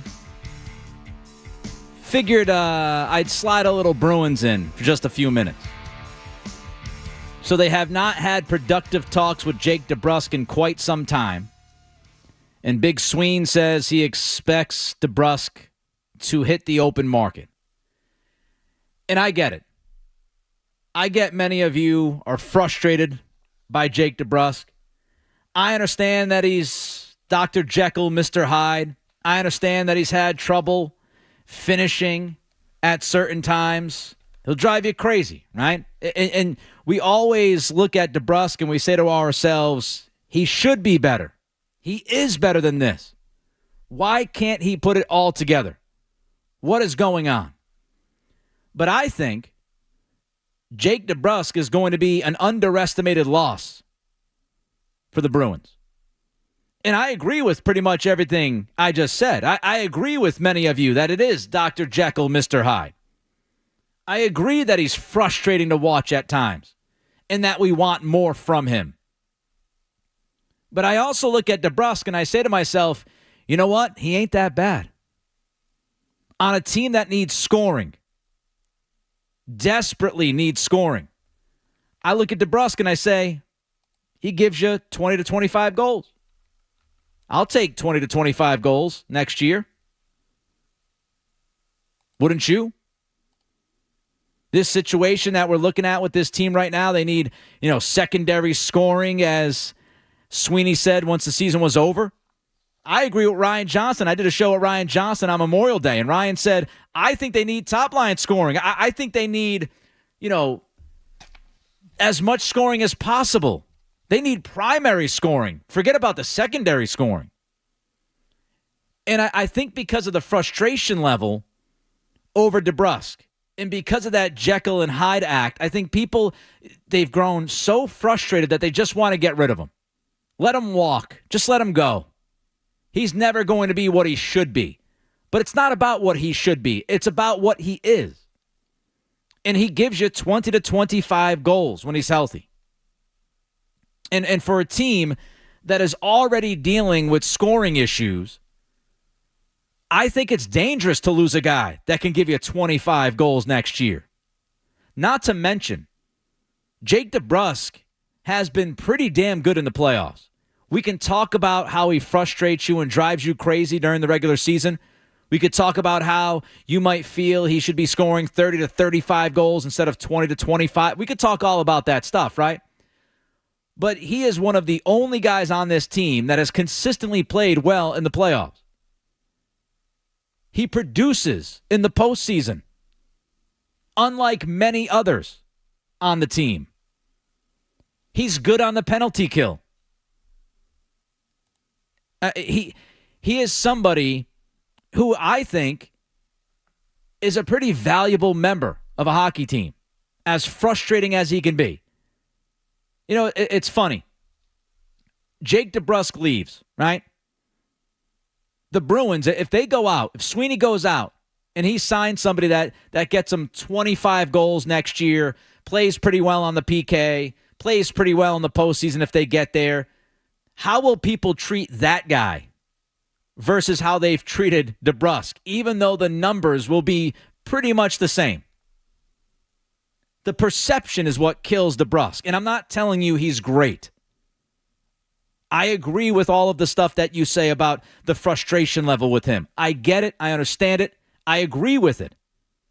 But he's not bad. He's not a bad hockey player. And for a team that is searching for at least one wing, he walks out the door. Now you need two. You need a top-line center, and now you need two wings that can score for you. DeBrusk leaving makes your offseason tougher.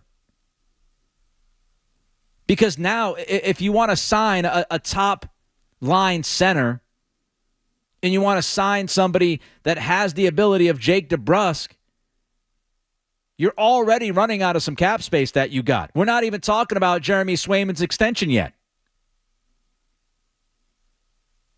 I don't think the Bruins are in a place where they should be creating more holes on this team, as frustrating as the guy is. I mean, what do you need? What's on the shopping list? I'll tell you what's on my shopping list. 2 productive wings, a top-line center, left-shot defenseman.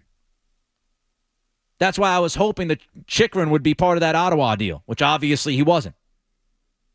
Because if you could have gotten Chychrun in return for Allmark, now you addressed one of your needs. Instead, you ended up with a goalie for a goalie.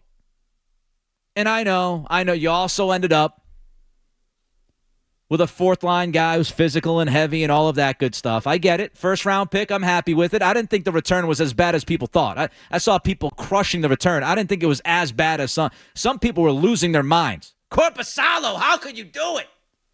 Take a deep breath, everybody. You got a first-round pick. And you got a heavy physical presence on your fourth line. For a guy who was walking into the final year of his deal, had a no-movement clause. Don Sweeney, you know how much leverage he had in the Allmark trade talks? 0. That would be 0. He had no leverage. The entire hockey world knew he needed to get rid of Allmark. Allmark had 1 year left on his deal, no movement clause. You did what you had to do, and you got as good of a deal as you could get. Wasn't a great deal, but I didn't think it was an awful deal given the circumstances. If you want to kill Sweeney for anything, go after him for not trading Allmark last offseason when he had 2 years left on his deal. That's when you should be killing him. But now you're looking at it, you're going to lose DeBrusk.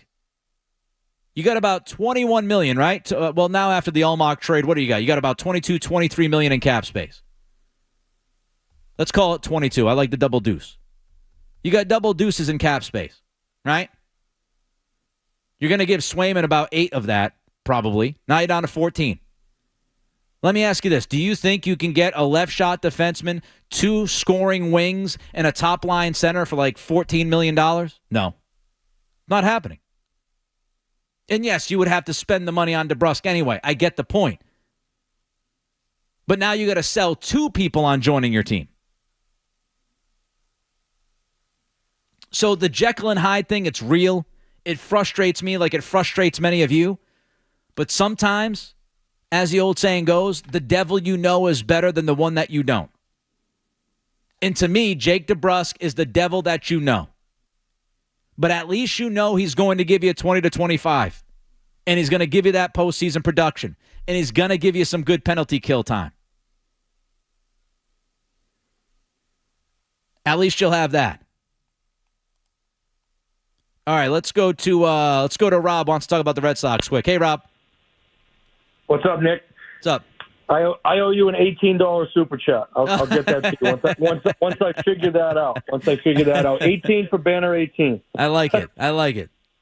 So real quick, you brought up the Bruins. I'll hit DeBrusk real quick, but I was calling on the Sox. So with DeBrusk, I agree. I was telling my friends a few weeks ago, he's like a Dungeness crab. He's so hot and cold. You could throw some hush puppies on the side with him down at your bar at Virginia Beach, and everything would be good, right? I still think 60-40. We need to find a way to keep him. I don't know if we can though. Moving on to the Sox, I wanted to say, I mean, I've been so buried in hockey and Celts for the last couple months that I haven't even really been paying attention too much to the Red Sox. But I really think that this team has become a hedge fund. And we got to be very careful because if we don't really make any moves, they're outperforming. I mean, they're overachieving tremendously. Yep. And if we don't make any moves at the trade deadline, this fan base is going to be seething. It's not going to be a good situation. We're already at our tipping point with Henry, and now that Heim's gone, we can't do any more of this status quo. We need to do something. This team is exciting. I think they're young. I'll end it there, and I want to hear your thoughts. But it's fun that we just won a championship with the C's, and now we got the Sox to kind of look forward to for the rest of the season as young overachievers. All right, Rob. Thank you. I appreciate the phone call. I'll be looking for your super chat. So the Red Sox right now are a great story, and that's not hyperbole. Casas injured, Story injured, Yoshida injured, Giolito injured. you can just keep listing the names on and on and on and on. Tyler O'Neill spent some time on the IL. Rafael Devers was dinged up for a time. Jaron Duran has literally been playing like one of the best players in baseball. Devers has been dropping bombs for the last month or so. And Manuel Valdez can't field, but at least he can hit. Connor Wong has been a revelation. Not only gunning dudes out at second, but also raking like a beast at the plate. This is a great story. How many people knew who Dominic Smith was 3 months ago? Could you point Dominic Smith out of a lineup 3 months ago? You have any clue who that guy was? And here they are. Here they are. Bayo, who you gave an extension to, is pitching like crap. But here they are. Cooper Criswell is a dude on this team. Somehow has an ERA hovering around 4. Ceddanne Rafaela, up and down like any rookie you would expect. Any young guy. But he had a hell of a week a couple weeks ago. He's great to watch in the field. He's a super exciting player. This team runs like I've never seen a Red Sox team run before. It's been decades since I've seen a Red Sox team steal bags like these guys do. Cora is getting the absolute most out of this baseball team. He's getting everything he can out of the team. And it would be great if ownership stepped the hell up. I don't expect it. I do not expect it at all. I'm not going to fool myself into believing that John Henry is going to wake up from his slumber and do something. I don't believe it. But it'd be great. It'd be great if these guys continued to win and pushed ownership to do something. It'd be great if this clubhouse proved Craig Breslow wrong and the numbers wrong and they continue to win baseball games and we're a week away from the deadline and we're still talking about the wild card, maybe even more. I'd love them. I'd love for them to make Henry uncomfortable. That would be my Christmas. Make John Henry uncomfortable. Force him to send emails. We want more emails. Oh, I'm sorry. That's right. I'm hoping that they win some games and can get to the playoffs. I must have those unreal expectations, right? Unrealistic expectations. I'm sorry.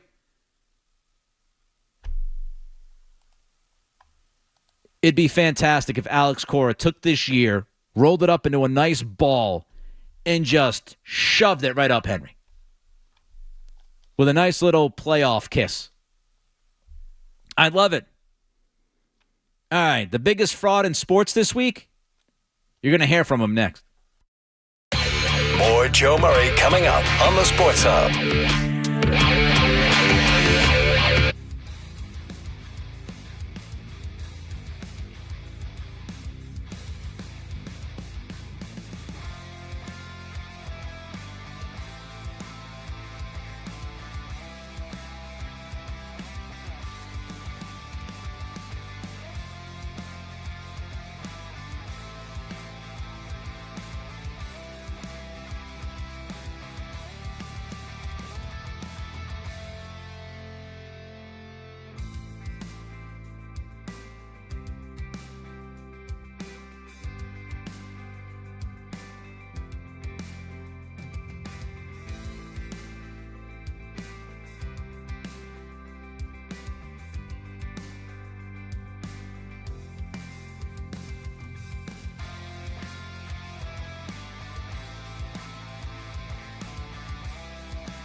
what's happening? This is what's going on?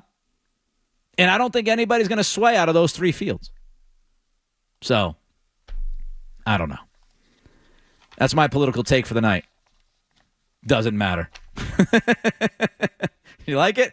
I've been workshopping it for a while. Ready? It doesn't matter. What are they going to talk about? Are the mics going to get cut off? There's a delay. It doesn't matter. None of it. None of it matters. All right. We talk about politicians. College coaches are kind of politicians, right? They're like full of it 95% of the time. Whether it's college basketball coaches, college football coaches, these guys and women, they get asked all the time about, oh, are you going to leave for this school? Are you going to leave for that school? And they are always full of it. Or at least 90%. And there's varying degrees of how aggressive somebody's going to be when they're asked these questions. Right? You could just be a straight-up dink and just be awful to the person asking the question. You can try to beat around the bush while everybody knows what's going on. And this brings me to Jim Schlossnagle. You might not know who Jim was or is. He did not die. He was the manager of Texas A&M. So Texas A&M just loses the College World Series, and there were rumors about Schlossnagle leaving the program. Here was his postgame with the media. Coach, with respect to the difficult outcome tonight, but with the rumors circulating today about a specific job opening, what do you have to say about your future in Aggieland? Yeah, I mean, I think it's pretty selfish of you to ask me that question, to be honest with you. Dink. But I left my family to be the coach at Texas A&M. I took the job at Texas A&M to never take another job again, and that hasn't changed in my mind.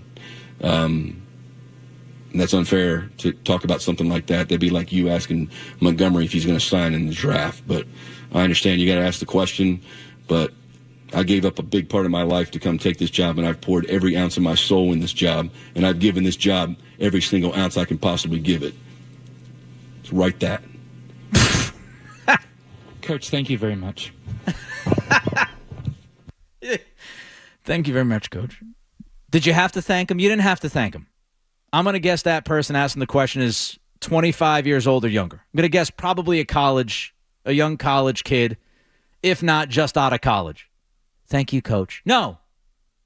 By the way, don't call him Coach. Call him by his first name. He's not your coach. This guy's the biggest fraud. Did you? How aggressive was he, right? Oh, I think it's pretty selfish that you asked that question. I have made sacrifices, my family. Less than 24 hours later, this dude left the program. Less than a day later, after that whole big to-do you just heard, after he killed the writer, how dare you ask me that question? You have, absolutely zero decorum about you, young man. You are being selfish in this moment. I just lost the College World Series. I moved my family to Texas A&M. Less than 24 hours later, dude was out the back door. Less than 20. I mean, this is an all-timer.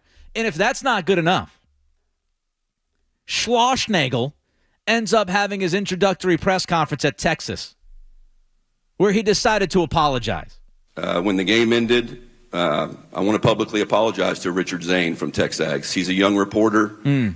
He asked the question. That was an obvious question. I wish I could have answered that better. But in the moment, 30 minutes after the last pitch, all I could think about was our players. And I really wasn't in the mood to talk about myself or the future. So I apologize for that to Richard. I wasn't in the mood to talk about myself, which is why I brought up my family and how tough of a move it was for me and my family to go to Texas A&M. I didn't really want to talk about myself, though. And it was an understandable question, but I still called the young man selfish for asking the question that was understandable to be asked. This guy's the worst. I mean, I don't know who he is as a human being, okay? I'm not making any kind of evaluation of his character. Maybe I should. But this is comical. He obliterates the young man, dresses him down in front of everybody, grandstands, and then turns around and goes, you know what? That's a good question. Yeah. No, understandable. He asked a question that should have been asked. You oversold it, Schlossnagle. You dink. That's a dink move. That's a dink move. 100%. Even in his apology, he's trying to, I just thought of the time, and it's a tough. Don't justify it. Go out there. I wish I could have answered that better. Yeah, I wish I could have answered it better. You could have answered it 1,000 different ways that would have been better than the way you answered it. How about just saying, and by the way, he was reading from index cards, so a very heartfelt apology. Why don't you just go out there and go, you know what? I was an ass. I was an ass. I apologize for being an ass. That's on me. Not on the reporter. It's on me. I went way too overboard. I got defensive because I was leaving. I knew I was leaving, and he asked me about it. I mean, the biggest fraud move in sports this week. Congratulations to Jim Schlossnagle. How dare you ask me about leaving this team? And 20 hours later, he leaves. Oh, boy. They're getting on the stage.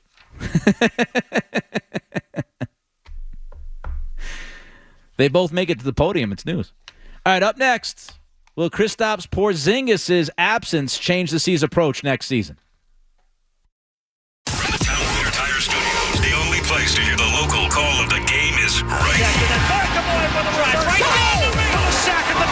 WBC-FM and HD Boston. Boston's home for sports. 98.5, the Sports Hub. Beasley Media Group station. Sports Hub headlines.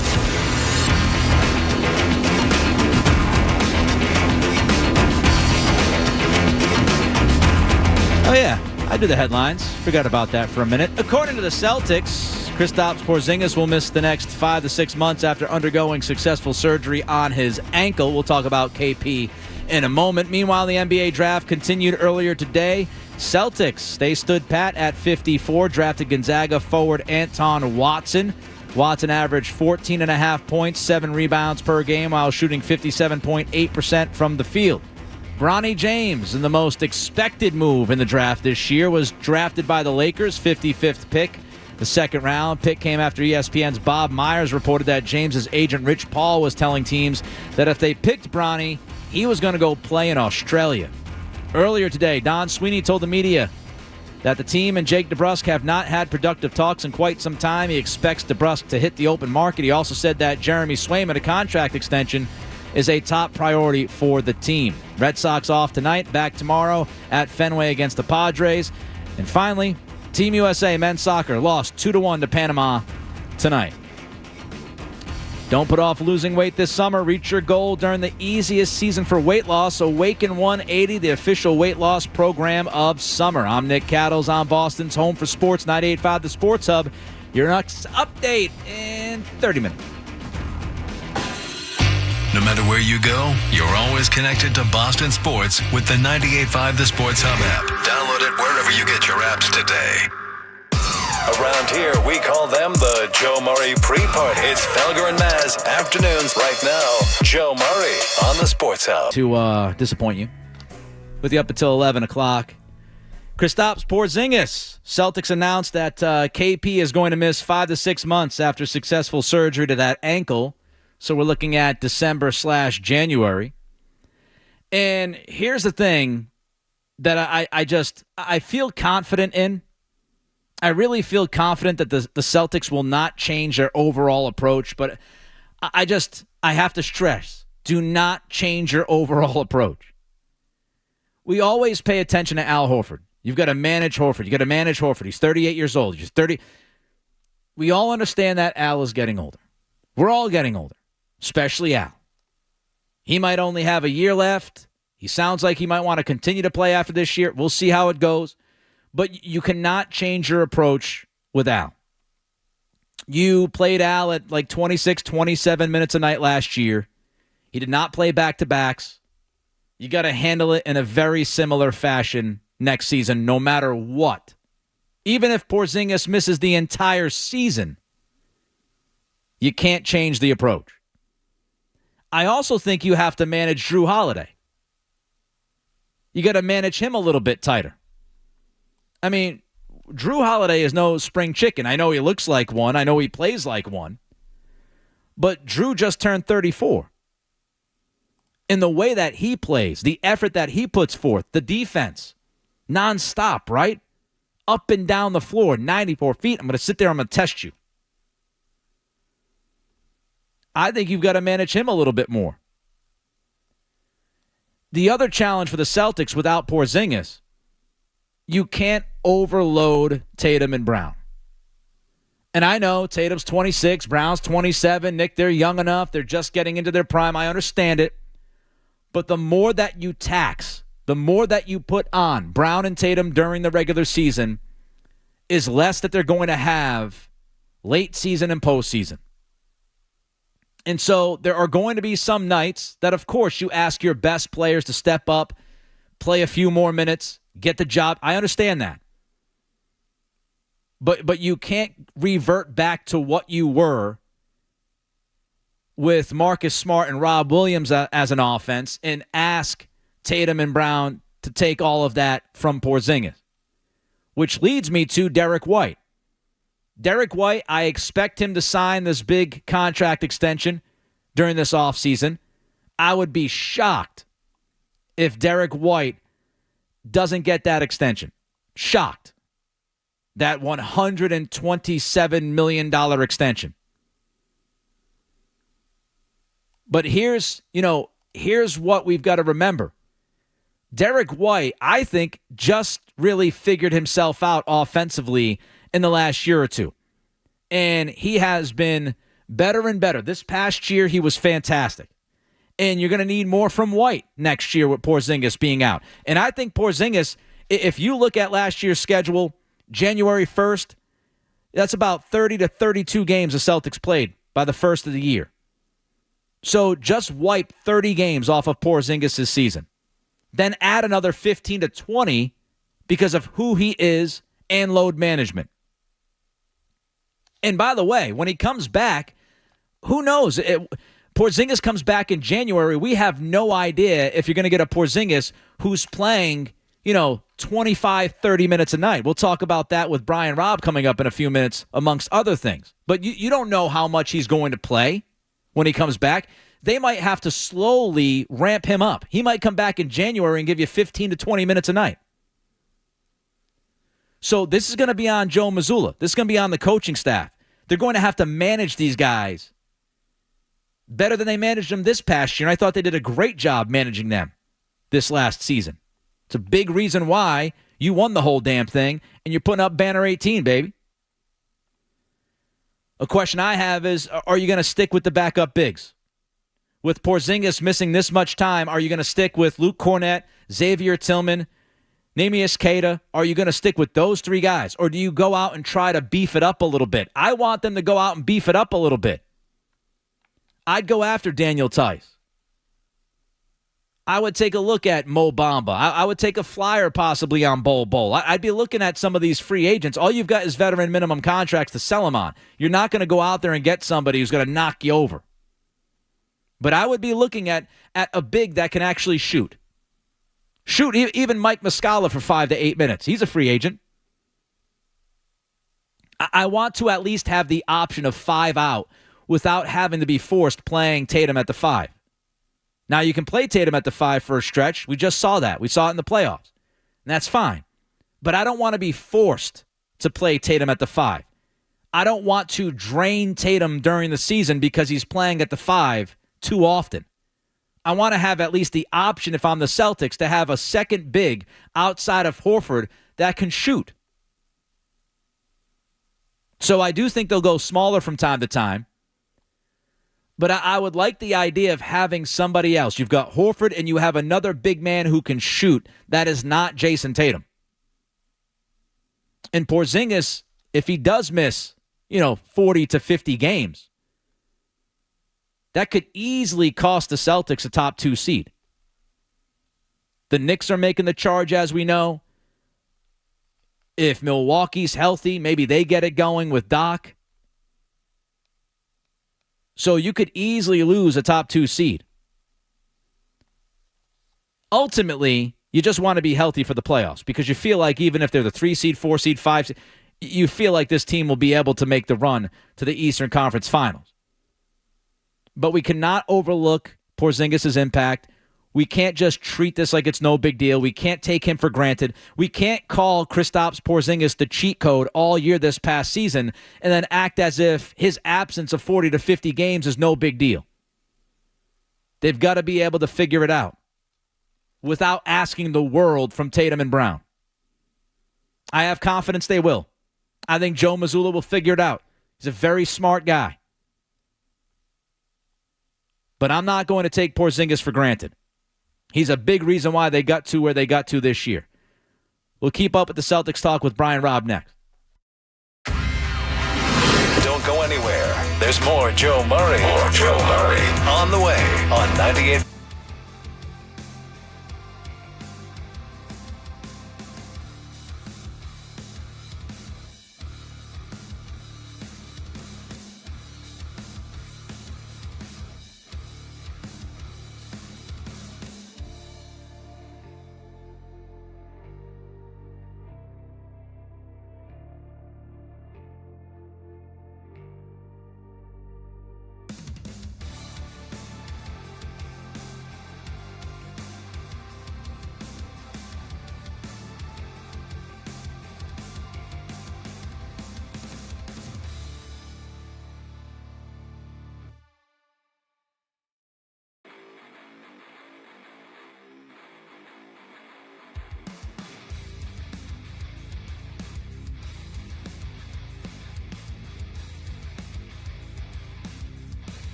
in 160 years on stage tonight, but I think we'll stick with the Celtics. How's that sound?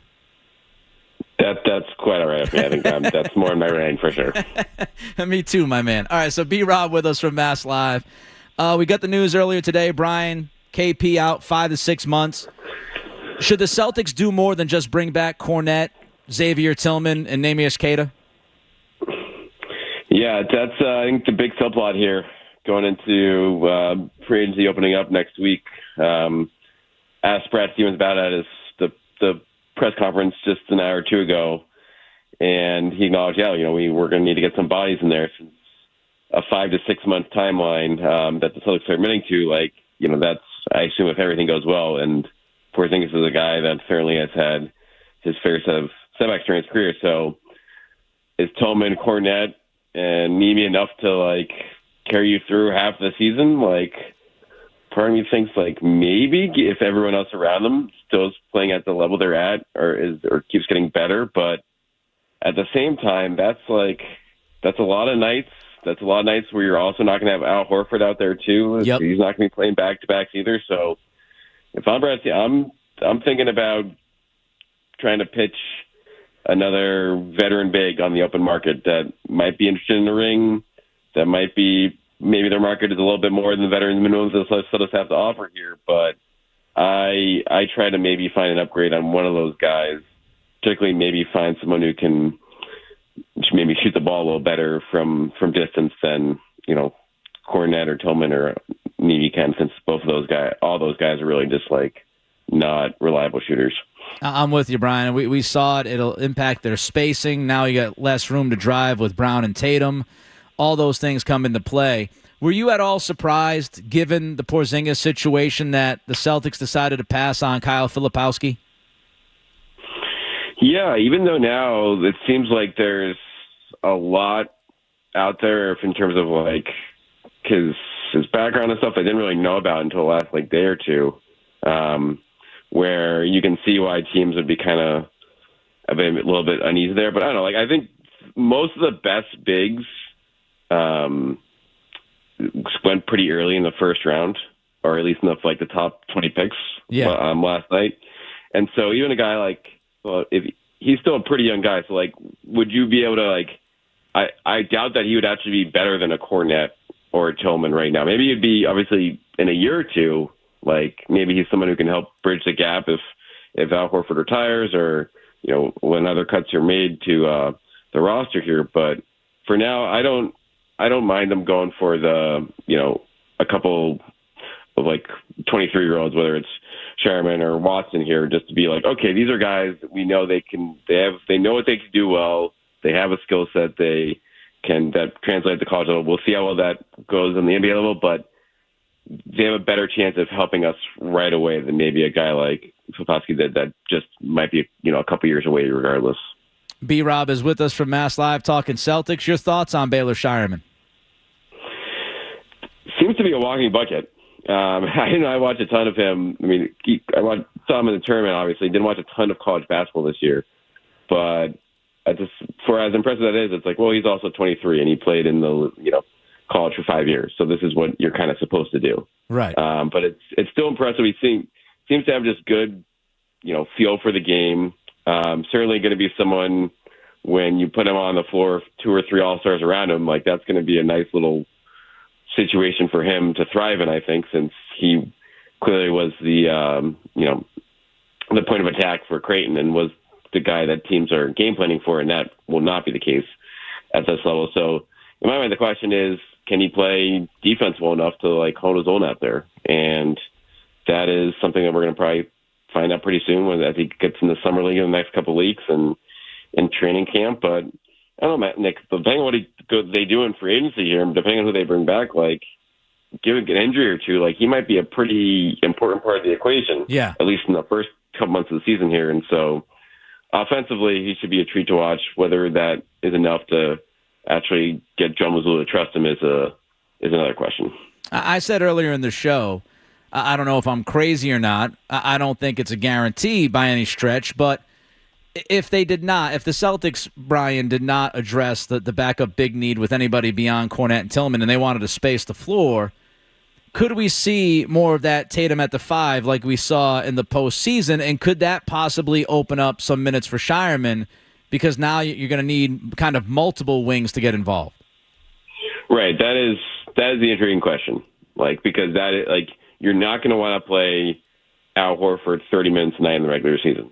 That's just not. It does not make sense at that age. It's not something where they got him to the finish line so well during this past season where, if you add that onus on him, it's going to come back to bite you when it matters most.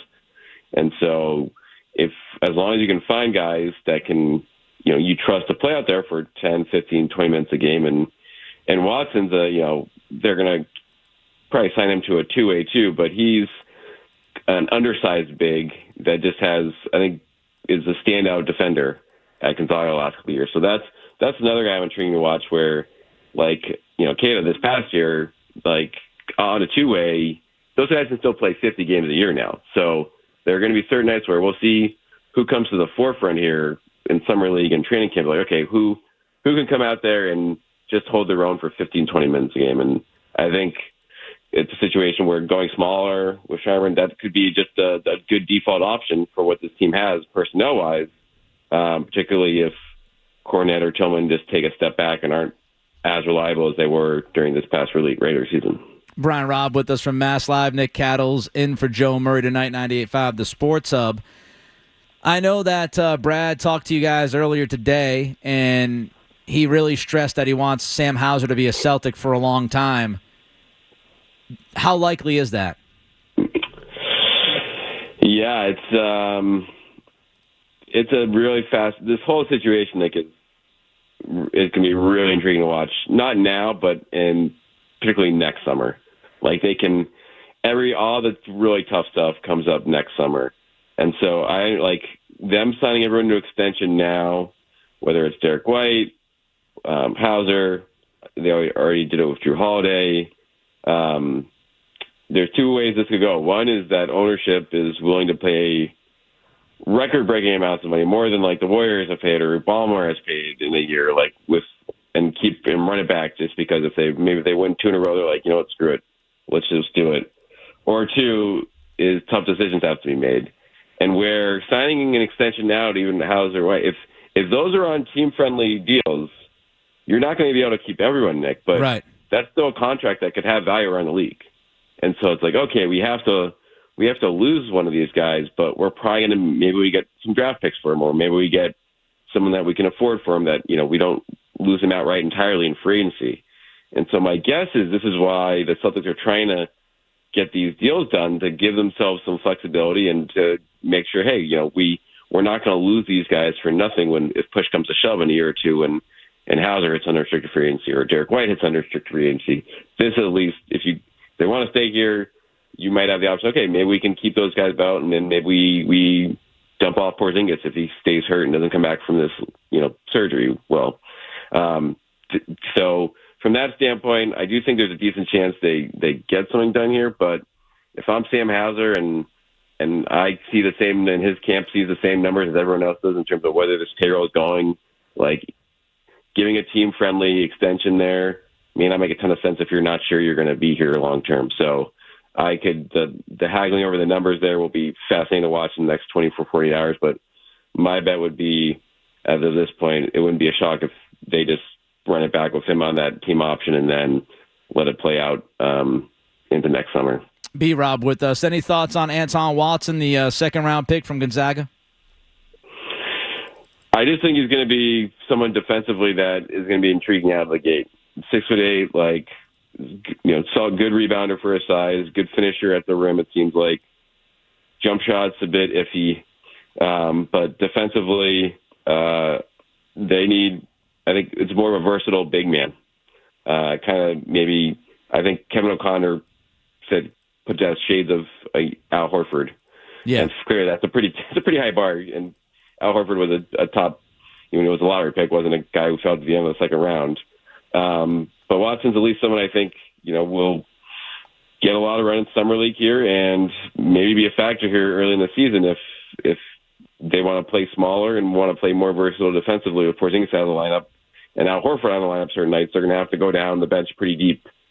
And depending on who's back out of Cornette, Tillman and company. Watson's another guy who's played 5 years in college is seasoned enough. Seems to be a high IQ guy, and so someone again who might jump out and get some spots minutes here and there if the team needs to go down the bench. Last one for you, B. Rob, and again, thanks for joining me tonight, my man. So Charles Lee is gone. We've heard that Sam Cassell is reportedly getting promoted. God Shamgod Jr. was brought in as a player developmental coach today. Any other significant changes to the staff coming? I don't think so. I think Cassell is a really big one to watch in terms of whether he would, like Doc Rivers was after him with the Bucks. I know, the Lakers had some interest in bringing him in. They interviewed him for the job before they gave it to Redick, but I'm sure they would have loved him as assistant. But it sounds like he's getting bumped up the bench. I'm sure it's coming with a nice little pay raise for him. And so outside of that, my guess is any other moves here kind of are internal. Like some other guys are probably going to get bumped up to the front of the bench to help out, or to where Cassell's spot was before. But I don't, I don't expect a big flashy, veteran type name to come in from a coaching ranks to Missoula's coaching tree. Since I think Missoula is pretty big on promoting internally. Shamgod's a guy that Missoula coached in, years ago at Fairmont State. So that's a cool story for him to kind of break in here a few years later now. But I would expect it to just be a lot of internal growth for this coaching staff, and that makes sense given what they did this past season and where they are now. It's working, so let's reward the guys from within. His name is Brian Robb. He is both a gentleman and a scholar. Mass Live, Celtics, you know who he is. B. Rob, awesome to catch up, man. I'll talk to you soon. All right, thanks for having me, Nick. Great to hear you back on here. Thank you, buddy. There goes Brian Robb. Again, I've known Brian for a long time. Great guy, smart.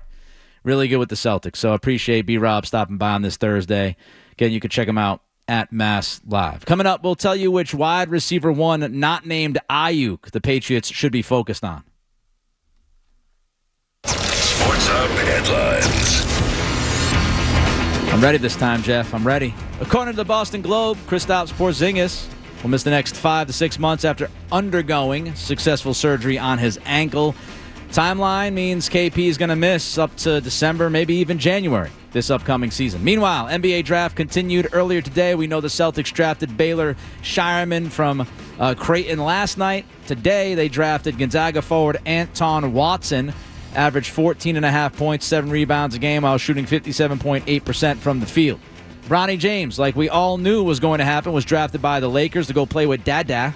He was drafted with the 55th pick. And this was after ESPN's Bob Myers went on TV saying that James's agent, Rich Paul, was telling teams around the league that if they picked Bronny, he'd go play in Australia. Earlier today, Don Sweeney told the media out in Vegas that the team and Jake DeBrusk have not had productive talks in quite some time. He expects DeBrusk to hit the open market. He also said that Jeremy Swayman, contract extension getting done is a top priority. Red Sox off tonight, back tomorrow against the Padres at Fenway. Team USA men's soccer, they lost to Panama 2-1. And how about the NFL? Woo, boy. Federal judge ordered the NFL to pay $4 billion, that's with a B as in boy, in residential class damages and $96 million, that's with an M as in man, in commercial class damages to fans and bars respectively in that Sunday ticket case. No bueno for Goodell. League says it will appeal the decision. Of course they will. Enjoy quick and convenient vehicle maintenance this month. Visit NewEnglandOilChange.com for 15% off your drive-through oil change at Valvoline Instant Oil Change, now open in Franklin, Billerica, and Peabody. I am Nick Cattle, certainly not Joe Murray, on Boston's home for sports, 98.5 The Sports Hub. Your next update is in about 27 minutes. You're listening to Joe Murray on 98.5. You're listening to Joe Murray on 98.5 The Sports Hub. Be sure to enjoy all the Major League Baseball action this season with an ice cold Corona, the official cerveza of Major League Baseball. Stop by your local store today to pick yours up and enjoy the finer life of sports with a refreshing Corona. Must be 21 plus. Relax responsibly. Corona Extra Beer, imported by Crown Imports, Chicago, Illinois. Hey everybody, it's Felger here. All right, John, what's up with the sunglasses? Mike, the sun's finally out. These deals are so hot, I gotta wear shades. I know the song. We're all just walking on sunshine, right, John? Okay, good one. Let's check out these hot deals. Right now, lease a 2024 Trax for $199 a month or 2024 Silverado for $369 a month. These deals are so hot. I think you need these out on the lot, Mike. No problem. Come see my friend John Anzalone and his team at Liberty Chevy Wakefield, and together, let's drive. Hey, it's Maz for Rodenizer. Hot days are coming quickly, and if your AC barely made it through last summer, time to consider an upgrade. Heat and cool your home with a heat pump system. It will not only cool your home in the summer, but heat it in the colder months as well. The experts at Rodenizer.com are here to help you determine the right heat pump system for your home. You can get free estimates and upfront flat rate pricing with Rodenizer, and to maximize savings without the hassle, Rodenizer will submit all applicable rebates on your behalf. So make the smart choice with Rodenizer Home Services. Visit Rodenizer.com to schedule today. 1-877 Cars for Kids. KARS Cars for Kids. 1-877 Cars for Kids. Donate your car today. Donate today at carsforkids.org. That's cars with a K. Your car could...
About something. Hey, Shane, what's up?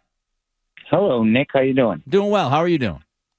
I'm doing good. I just, first things first, have to shout out the YouTube chat and the Twitch fam. And I wanted to ask you about the Derek White contract, because I feel like just pay him whatever he wants. And then I'm like, well, what's a good contract for him? What would be good for everybody? Yeah, so, Shane, thanks for the phone call. I appreciate you. Shout out to the YouTube peeps, the chat peeps. I got to get used to this thing. My first nighttime show since, 2018. First hour was a little rocky. I'll be honest, I kind of stunk. personal evaluation in the middle of a show. I'll do it. I'll do it, Jeff. I'm not worried about it. Feel like I'm getting a rhythm now. So thank you for the phone call, and hello to the chat people out there. So Derek White, look, he can make up to $127 million, I think it is off the top of my head. 4 years, $127 million. A lot of money. And I think the Celtics are going to have to pay that money to keep Derek White. He's just too damn good. I mean, it's a great problem to have, but he's too good. He can easily go out there and get, as much as possible on the table thrown at him by all sorts of teams. He's so valuable. I mean, I love Derek White. Let me just blow some smoke up the shorts here for a minute. He is fantastic offensively now. He can beat you all three levels. He can attack the rim for his size. He can hit the mid-range. We all know he can knock down threes. Pull up threes, catch and shoot threes, above the break, in the corner, all over the joint. He can help run an offense. He can also rebound when asked to rebound. And defensively, I don't even know if I have to talk about his defense. It was on full display this year. The man's ridiculous. He's blocking Miles Turner turnaround, jump shots on the baseline. He's blocking shots of 7-footers. He's going up at the rim, challenging Derek Lively at the freaking rim. And the best thing about Derek White, well, there's a lot of best things about him. I just gave you all on the floor stuff. Away from the floor, consummate professional, fantastic teammate, never says the wrong thing, has the perfect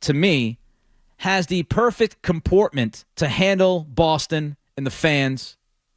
He gives you absolutely everything that he has, practically every time on the floor. Understated, over-delivers constantly.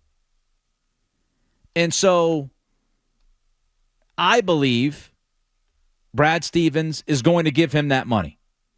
I would be very surprised if Derek White does not get that $120+ million contract extension.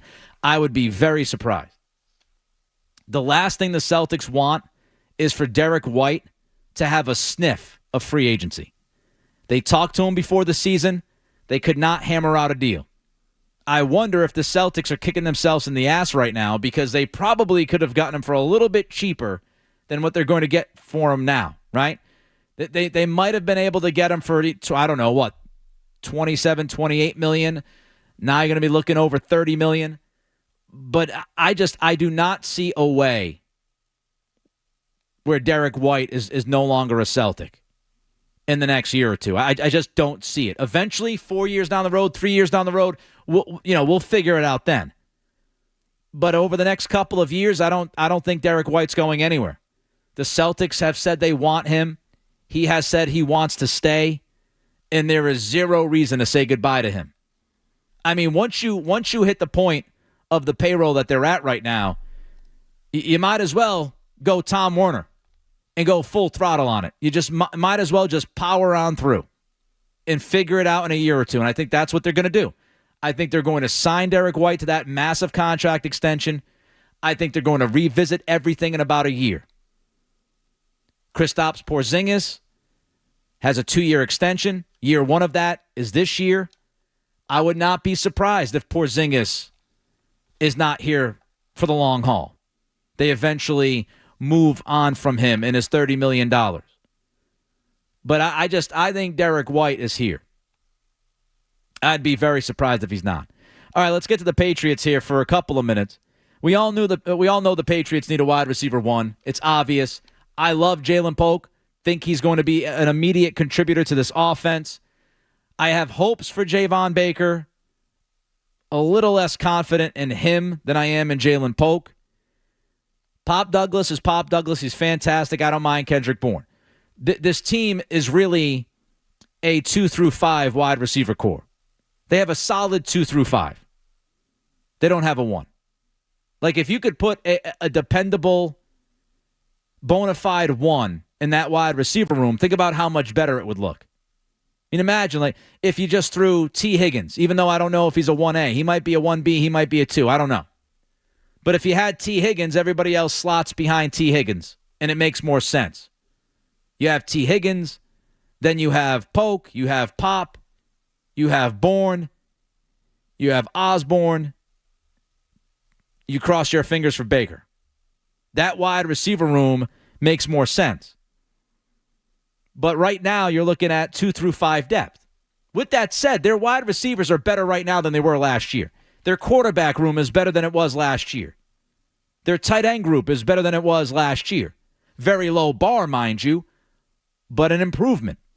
And the one wide receiver one that I'm looking at, I'm keeping my eye on this situation, is Amari Cooper. He's in the final year of his contract. The Browns have publicly come out and said, oh, we want to keep Amari.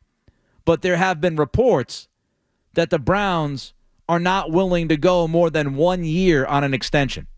And you know Amari Cooper's looking around. He's seen the Amon-Ra St. Brown money.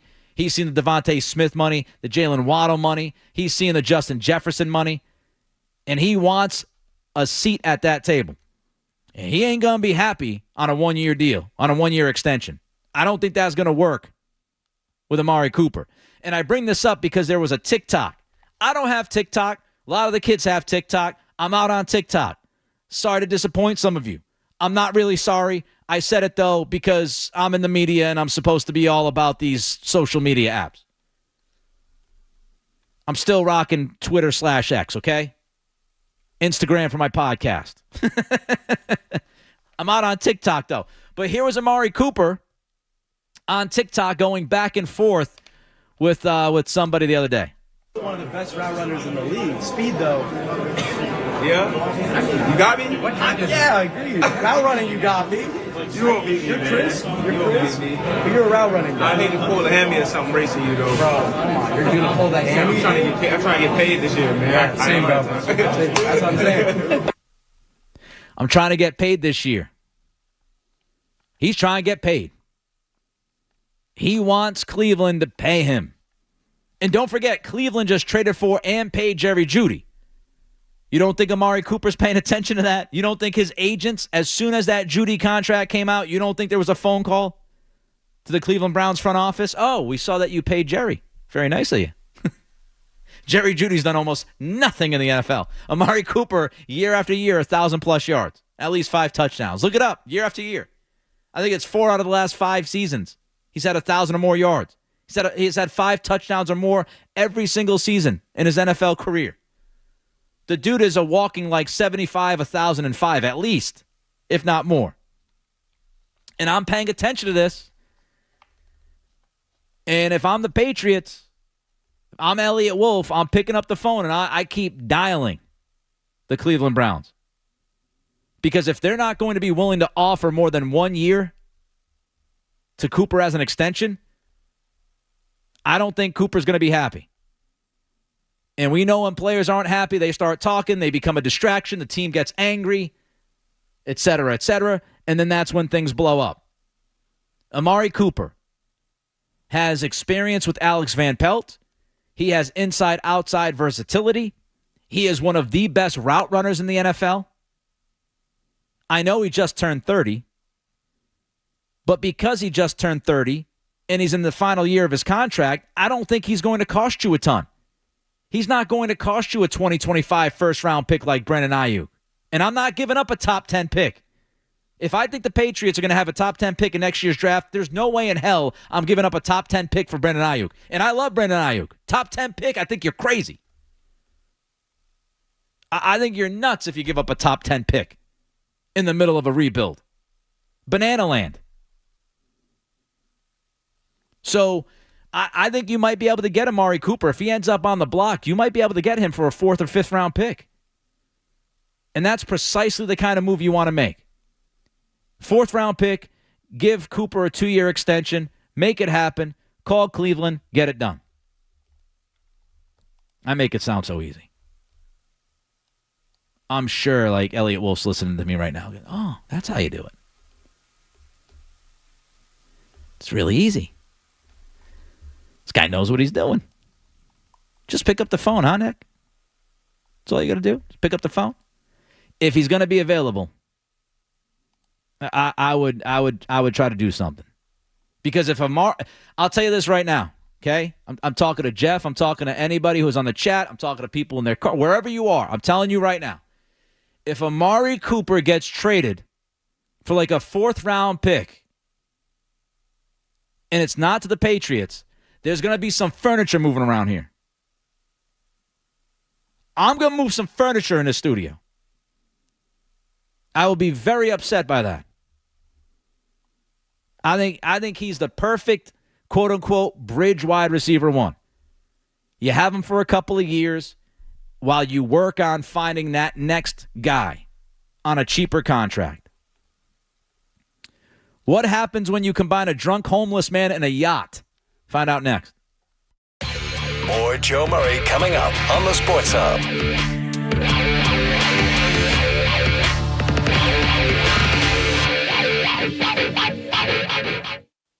Hey, summer's here, so transform your home into a summer road.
Maybe go crazy, go West Coast style. No, we're going to go to Pittsburgh. Now I'm all set. You can go solo. All right. I'll call the guys. So what happens? We're going to find out what happens. Let's head to WPIX 11 in Pittsburgh to see what happened last Friday. See this man in the center of your screen? This is the man police say boarded a boat, trashed it, and then sent it drifting down the Allegheny River. The wannabe river pirate apparently couldn't get the boat started, but still got a ride. Channel 11's Gabriella DeLuca is live aboard that yacht with a story that's not exactly seaworthy. Gabriella. Oh, God. Stop it. Susan, we are on that yacht right now. I spoke to the owner of this yacht today. He told me at one point this morning he had no idea where his boat was, and he actually looked into the river because he thought it sank. Well, he soon found out that a homeless man stole his boat, and this is where they found him. Right here, taking a nap in this chair. All right. You can't see this, but they have like a picture of the man just like tanning out like a light. Dunzo. Sleepy sleep time. And by the way, why does the news have to be so corny? Do they try to be so corny? Do they write those lines down with their fake voices? Hey, it wasn't really seaworthy, right, Jill? What are we... Act like a human. All right, let's continue. Oh, my gosh. When I got on the boat, it was... I mean, every single thing was torn out, and the cabinets and everything, there was like crunching on potato By the chips way, and hold on. cheese. This yacht, this owner of the yacht is like a thespian. This dude is like... This is his Shakespeare moment on WPIX 11. Sure, I will be interviewed. He should be the anchor. Fits right in with these people. Oh, my gosh. I was like, you really talk that way? Maybe he does. I mean, he does own a yacht. It's possible. Continue. Puffs all on the... It was like a giant party I gone on. All the liquor cabinet was empty. Yeah. The liquor was everywhere. Bottles were everywhere. Yes. Sounds fun. Yeah, they had a huge party. That party was on board Michael Jennison's 80-foot yacht. How drunk do you have to be to think that you're just going to mosey on right onto a 80-foot yacht and sail it down the Pittsburgh seas and nobody's going to notice? Inconspicuous. An 80-foot yacht. Hey, Susie, is that an 80-foot yacht cruising? I think it is. Hold on. Is that liquor bottles being thrown off the board? What? Hold on. Let's go. What? 80-foot yacht. I mean, you might want to start with a smaller boat. That's all I would say. If you're gonna partake in this, you might want to start with a little bit of a smaller boat. He wasn't the host. The evidence is still visible. The liquor bottles now bagged up and the vacuum sitting out from a big cleanup. Police say this man, who you can see relaxing on the bow of the boat, stole it overnight. According to investigators, he's a homeless man named Michael Fisher, and he was drunk when he stole the yacht. Somehow they got on the boat.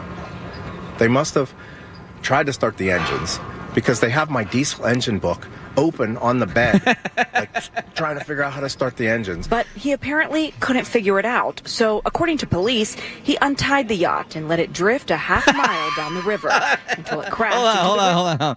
It's like when you need to jumpstart your car back in the day. You just push it down the hill and just pop it on. You want a buddy with the doors open? Go. Just go. Push it. Push it. Think about the steps here, okay? The man is drunk. He's like, all right, I want to take the yacht out for a little bit of a sail. Just take the yacht out. Doesn't know how to start the yacht. Doesn't know. So he's like rummaging through and he grabs like the owner's manual, like it's a Ford Edge. Whipping out the owner's manual. Hold on. I'm sure it's really easy. I'm sure this is just like turning a key. And at a certain point, he's like, you know what? We're on water. I don't even have to start this thing. All you got to do is just untie it and just go. That's what he does. He unties it, and he starts floating down on an 80-foot yacht, just floating down. You know this is not going to end well, right? Like a drunk homeless guy on a yacht just floating down the river. It's not going to end well. Here we go. River wall nearly hitting the river rescue building. Thank God nobody got hurt. Thank God, is right. Damage was done to any, because it went underneath 4 bridges. So thank God no damage was done over there. No lives were taken. Police found Fisher just like this, relaxing in a chair. He was sitting right there, laying back, passed out, pistachio nuts everywhere, a bottle of rum, mostly all drunk, just a little bit in the bottom, pretty much staring right at the police river rescue building. Pistachios and rum. Wedged in there, no power, the boat's just wedged. When Fisher was in police custody, he told officers, quote, "I took the boat. I wanted to meet some Pittsburgh Pirates." Ever thought this would happen to you? No way. This is definitely a story to tell. The guy who's accused of stealing the boat is facing felony charges. And as for the crew and the owner of the boat, they're hoping cleanup goes quickly so they can enjoy the rest of the weekend. Back to you guys. Well, at least it feels like he has a good attitude about the whole thing, that at least he's laughing and smiling. Someone stole his yacht and trashed it. Yeah. You know, you got to applaud the guy. I mean, of all the boats, he could have picked a small boat. He went for the biggest boat. He went big. He went big. There you All go. right, Gabby, thanks so much. All right, Gabby. Thank you, Gabby. Doing a great job, Gabby. Sir, why did you steal the yacht? I want to go meet some Pittsburgh Pirates. What? Say it again. Pirates! All right. Can't argue with that logic. Drunk dude stole a yacht, couldn't start the yacht, just rolled the yacht right out there onto the water. Just woo! Slammed into something, just got wedged in. Then was like, you know what? I'm not going to leave the yacht. I'm just going to pull up a chair, eat some pistachios, and drink some rum. And when they find me, what were you doing, sir? This is an easy explanation, officer. I was looking for the Pittsburgh Pirates. I think you're the weird one, officer. I think what I'm doing is perfectly normal. All right, how big of a threat to the Celtics are the Knicks after their busy week? My answer next. From the Town Fair Tire Studios, the Celtics, the Patriots, the Bruins, and the Revolution play here. WBC-FM and HD Boston 98.5, the Sports Hub, a Beasley Media Group station. Sports Hub headlines. Jay Beliveau, 77 on Twitter. If you want to follow me, it's at Nick C Radio. Most impressive note of the 80 yacht story is a drunk-ass bum finding the owner's manual on an 80-foot yacht. That is a pretty good search and rescue mission. Try to find that in an 80-foot yacht. It's pretty good. Nick Cattle's in for Joe Murray on this Thursday night. According to the Celtics, Kristaps Porzingis will miss the next 5 to 6 months after undergoing successful surgery on his ankle. Timeline means KP is going to miss up until about December or January. Hopefully, he's back by then. Meanwhile, NBA draft continued earlier today. The Celtics selected Gonzaga forward Anton Watson at number 54. Watson averaged 14.5 points, 7 rebounds a game while shooting 57.8% from the field. Bronny James went to the Lakers as expected with the 55th pick. Also earlier today, Don Sweeney told the media out in Vegas that the team and Jake DeBrusk have not had productive talks in quite some time. He expects DeBrusk to hit the open market, but Sweeney did say a top priority for the team is to get a contract extension done with Jeremy Swayman. Red Sox off tonight, back at it tomorrow. Start a 3-game series at Fenway against the San Diego Padres. San Diego. Never mind. Team USA men's soccer playing Panama tonight. They lost 2-1. Finally, federal judge absolutely took it to the NFL today. NFL has to pay $4 billion in residential class damages and $96 million in commercial class damages to fans and bars, respectively, in that Sunday ticket case. I own a bar down in Virginia Beach with a friend, so I am searching to find out how much money I'm going to get from this settlement. I might be rich. Somehow I doubt it. League says it will appeal the decision. Hopefully it costs them even more money and I'm even more rich. Hey, don't put off losing weight this summer. Reach your goal during the easiest season for weight loss. Awaken 180, the official weight loss program of summer. I'm Nick Cattles on Boston's home for sports, 98.5 The Sports Hub. Your next update in less than 30 minutes. If you've got the app, you've got Toucher and Hardy to wake you up no matter where you Or are. who may or may not have been to jail. Get the app. The 98.5 The Sports Hub app. Solak and Bertrand get you through the midday. Joe Murray gets you right through the night. I actually spoke with women today. On the Sports Hub.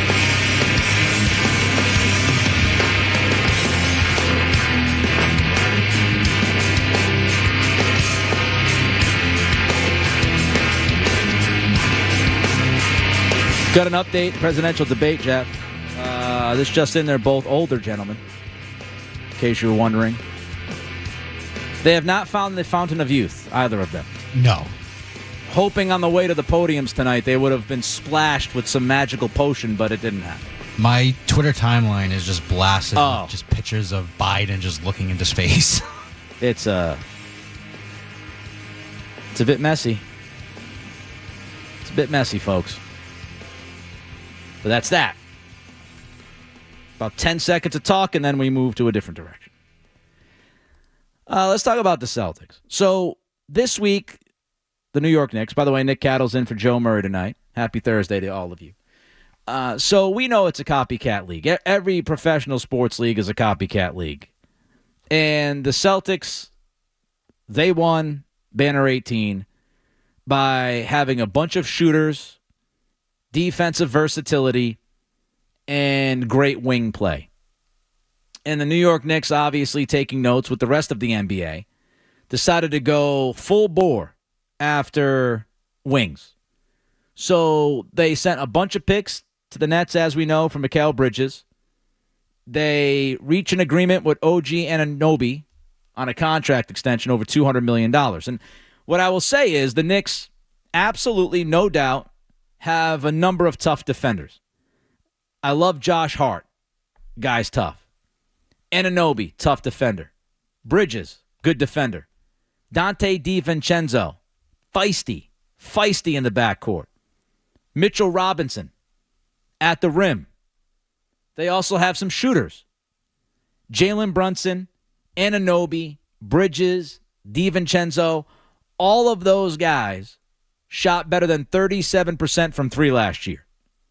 So you can see what they're doing. They're trying to get wing defenders to go along with shooters. Brunson, he runs the show. You've got Tom Thibodeau, and we know Tibbs, very good coach. Might run his guys into the wall from time to time with a ton of minutes, but he's a very good coach. And the Knicks are tough, man. They're tough-minded. They're a team that loves adversity. They embrace that adversity. We saw that during their playoff run. They're tested. They have mental fortitude. They are a team that, you have to beat them because they're going to keep coming back. They're going to keep scratching and clawing and trying to fight their way back. But I'm not going to sit here and tell you that the New York Knicks are all of a sudden the favorites in the East. And I am not as afraid of the Knicks as some other people seemingly are. And that's not to disrespect the Knicks. I just gave them their love. I just gave them their flowers. Very impressive postseason run given all the injuries they had. And I would buy the argument that the Knicks are the second best team in the East right now. On paper, they're the second best team in the East. But I don't think they're flawless. And I do think there's a number of things that the Celtics could attack in this theoretical Eastern Conference Finals if both teams got there. And we start with Jalen Brunson. Brunson is not a great defender. He's a smaller guy, and he's not a great defender. The Celtics can take advantage of Brunson, and the Knicks would know that. And so the Knicks would be stuck in a situation where they would probably be sending help.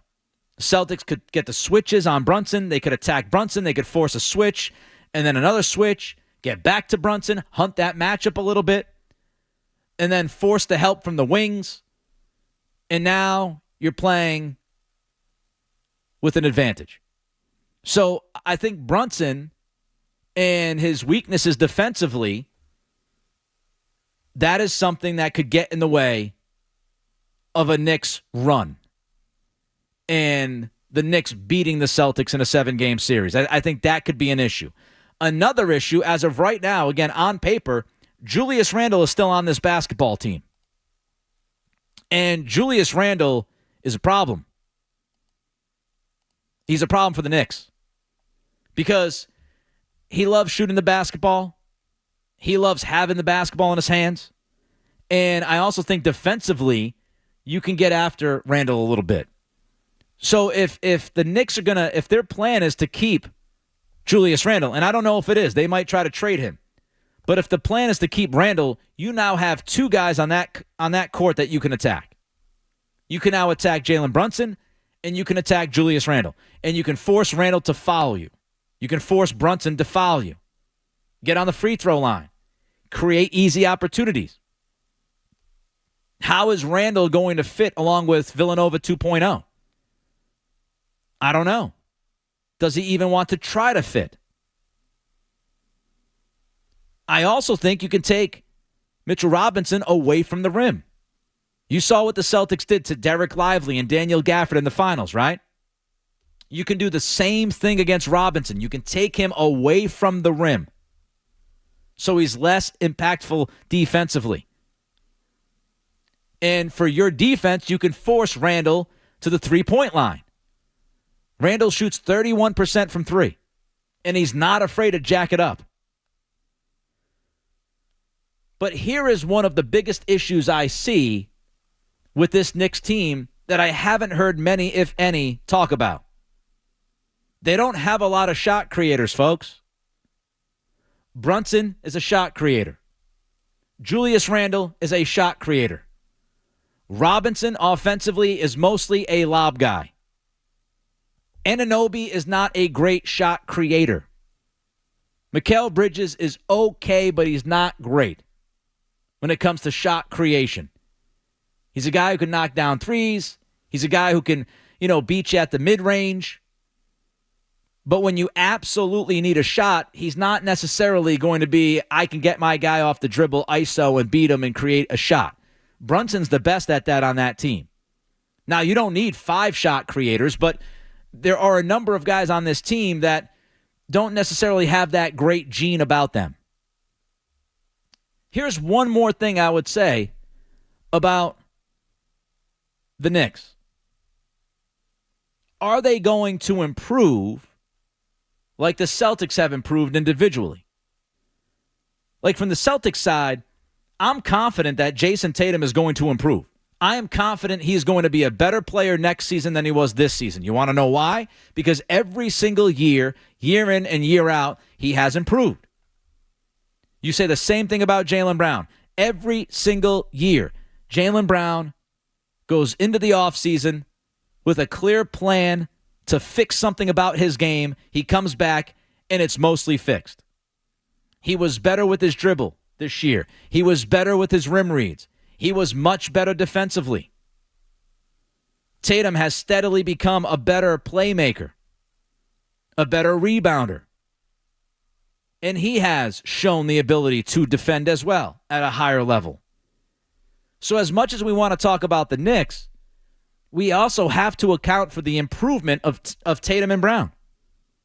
Because I do not think they're going to plateau. I don't think they've reached their full potential.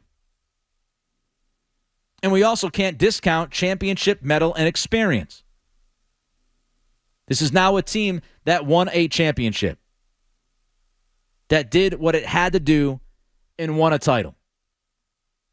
And in a big series, if it's the Eastern Conference Finals, if it's the first round, second round, whatever it is, you get into the playoffs, and it's Knicks, Celtics, New York, Boston.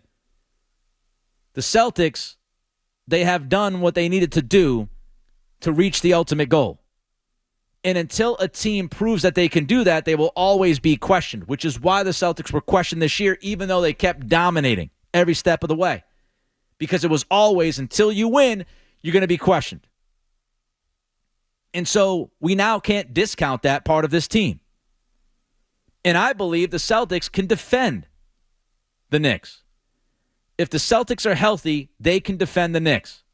Brunson is going to be able to get his, but much like you handled Luka and Kyrie, you're going to make it tough on him. You're going to throw Derek White at him. You're going to throw Drew Holiday at him. Every once in a while, you might even throw Jaylen Brown at him. And Jaylen Brown can defend Anunoby. Tatum can defend Mikal Bridges. So I think the Knicks got better this week.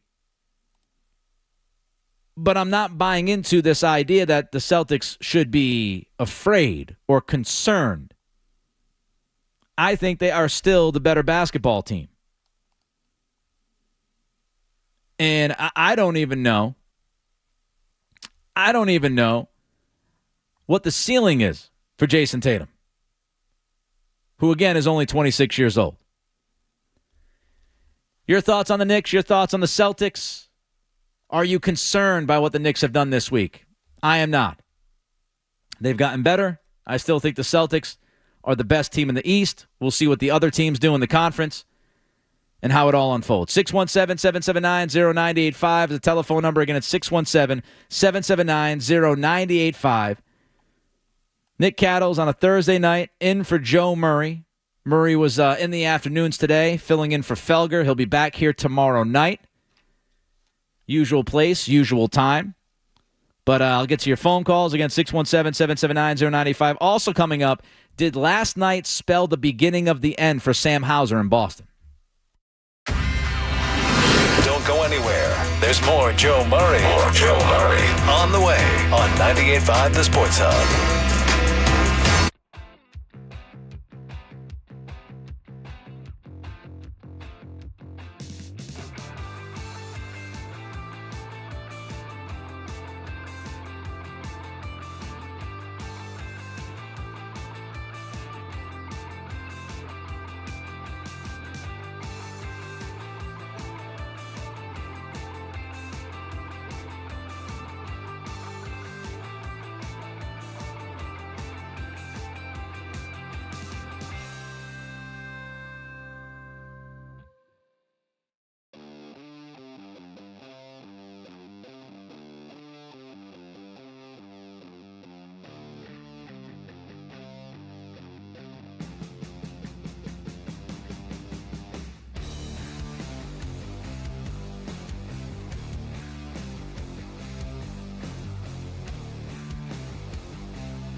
apparently have a light on me. So look up towards the light. The time has come. I bid you all adieu. So that was the constructive criticism from the wife. Always chipping in. Sam Hauser. He's got a tricky contract situation. Tricky. And Chris Forsberg wrote about this week. The Celtics hold a team option on Hauser, $2.1 million.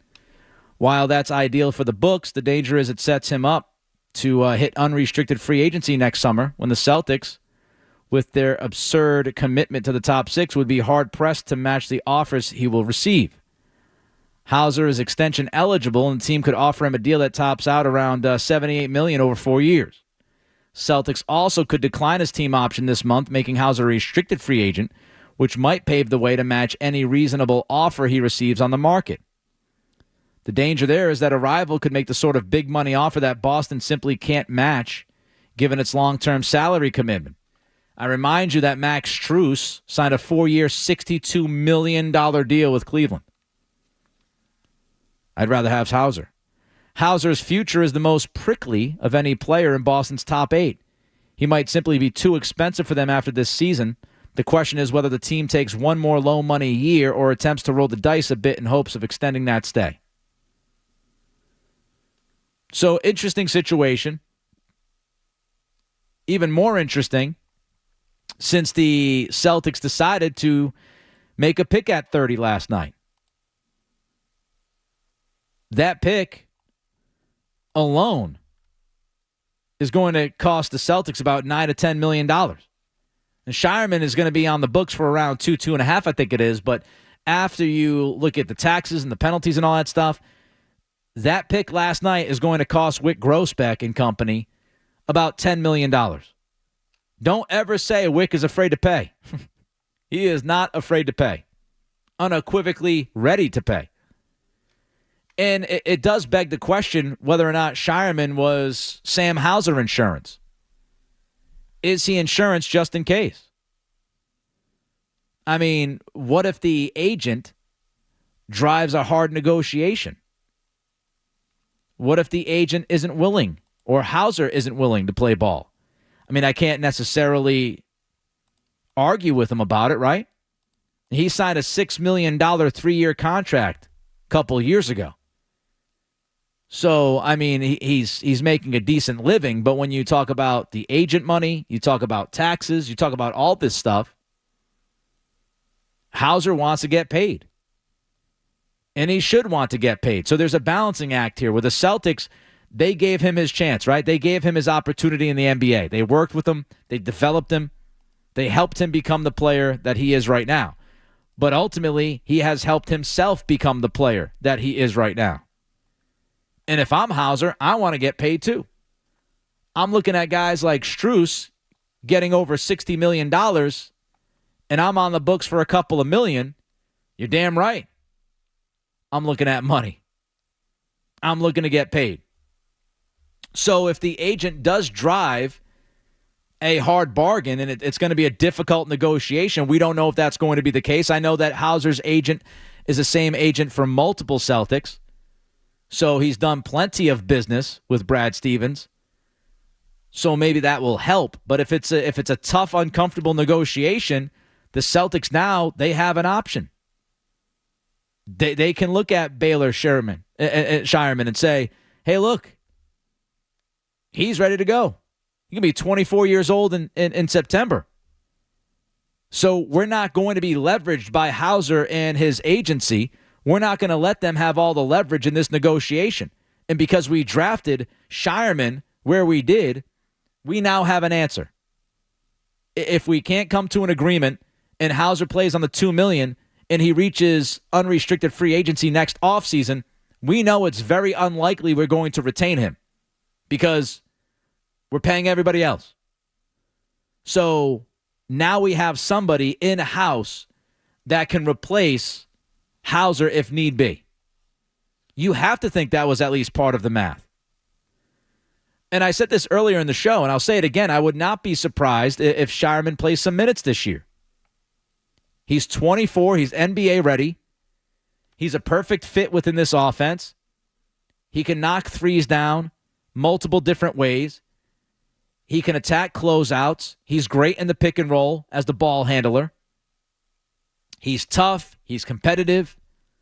Former high school quarterback. This guy checks a lot of boxes that the Celtics want you to check. And so I would not be surprised that the biggest question is defensively, can he hold his own on that end of the floor? If he can't, then he's not going to play because Joe Mazzulla is not going to play you if you can't play defense. It's just not going to happen.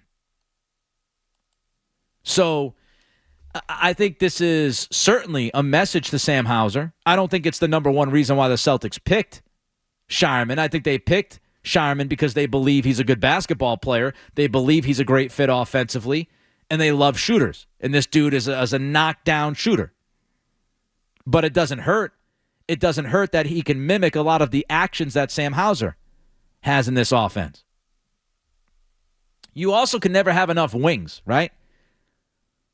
The NBA is all about wing play.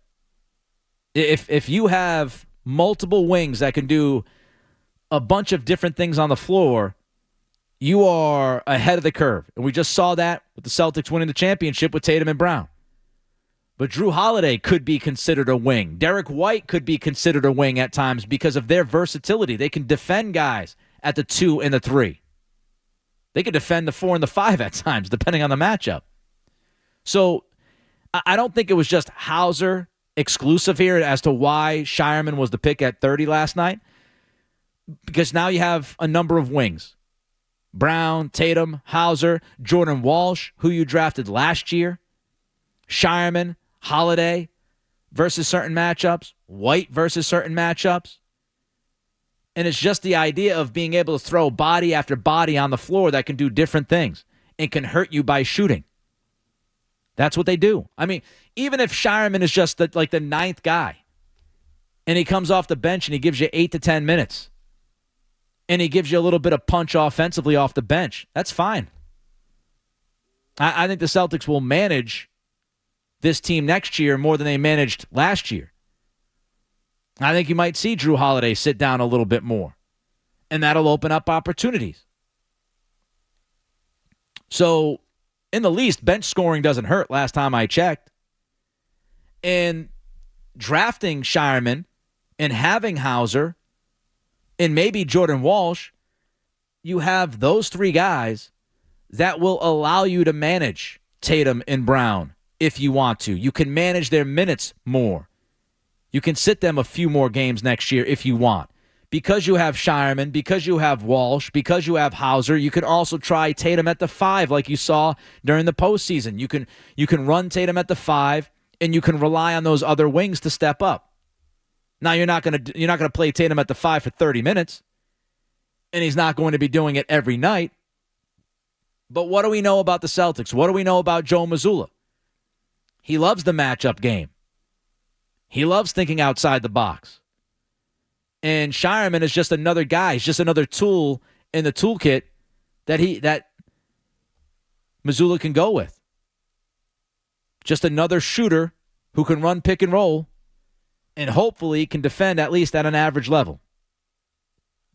Big picture, I think you could certainly see Shireman replacing Sam Hauser in 25-26.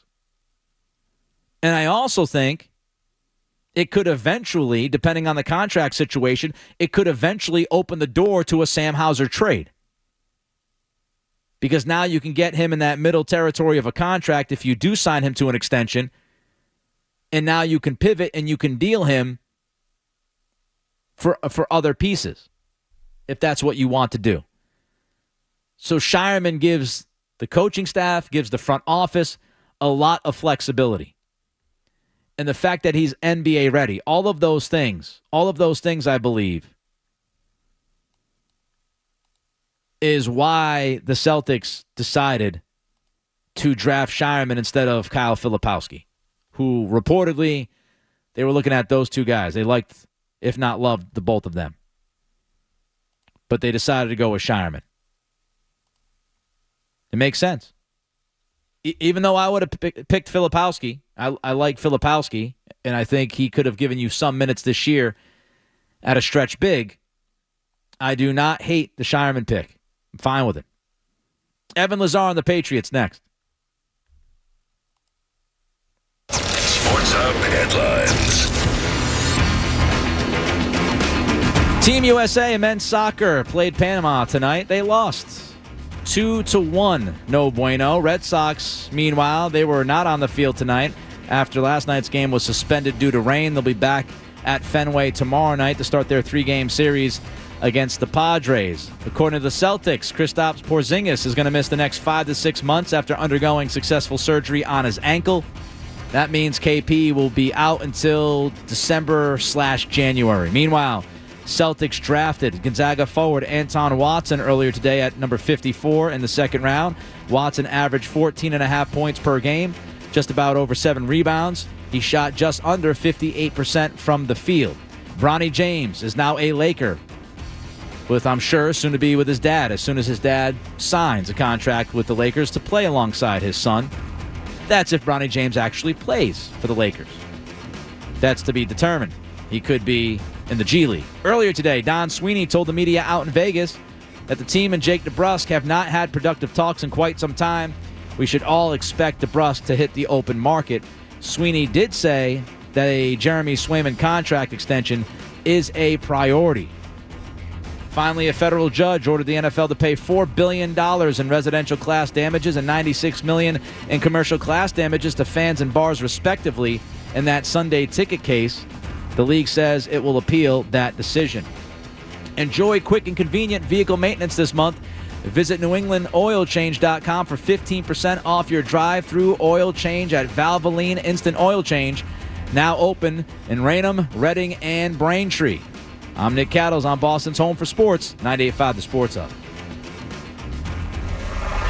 You're listening to Joe Murray on 98.5. You're listening to Joe Murray on 98.5 The Sports Hub. Contractors and essential workers, if your business vehicles are in need of an New England Van Truck Equipment in Woburn is open, and they're taking extra precautions to safely upfit your vehicle and keep you working. Call New England Van Truck Equipment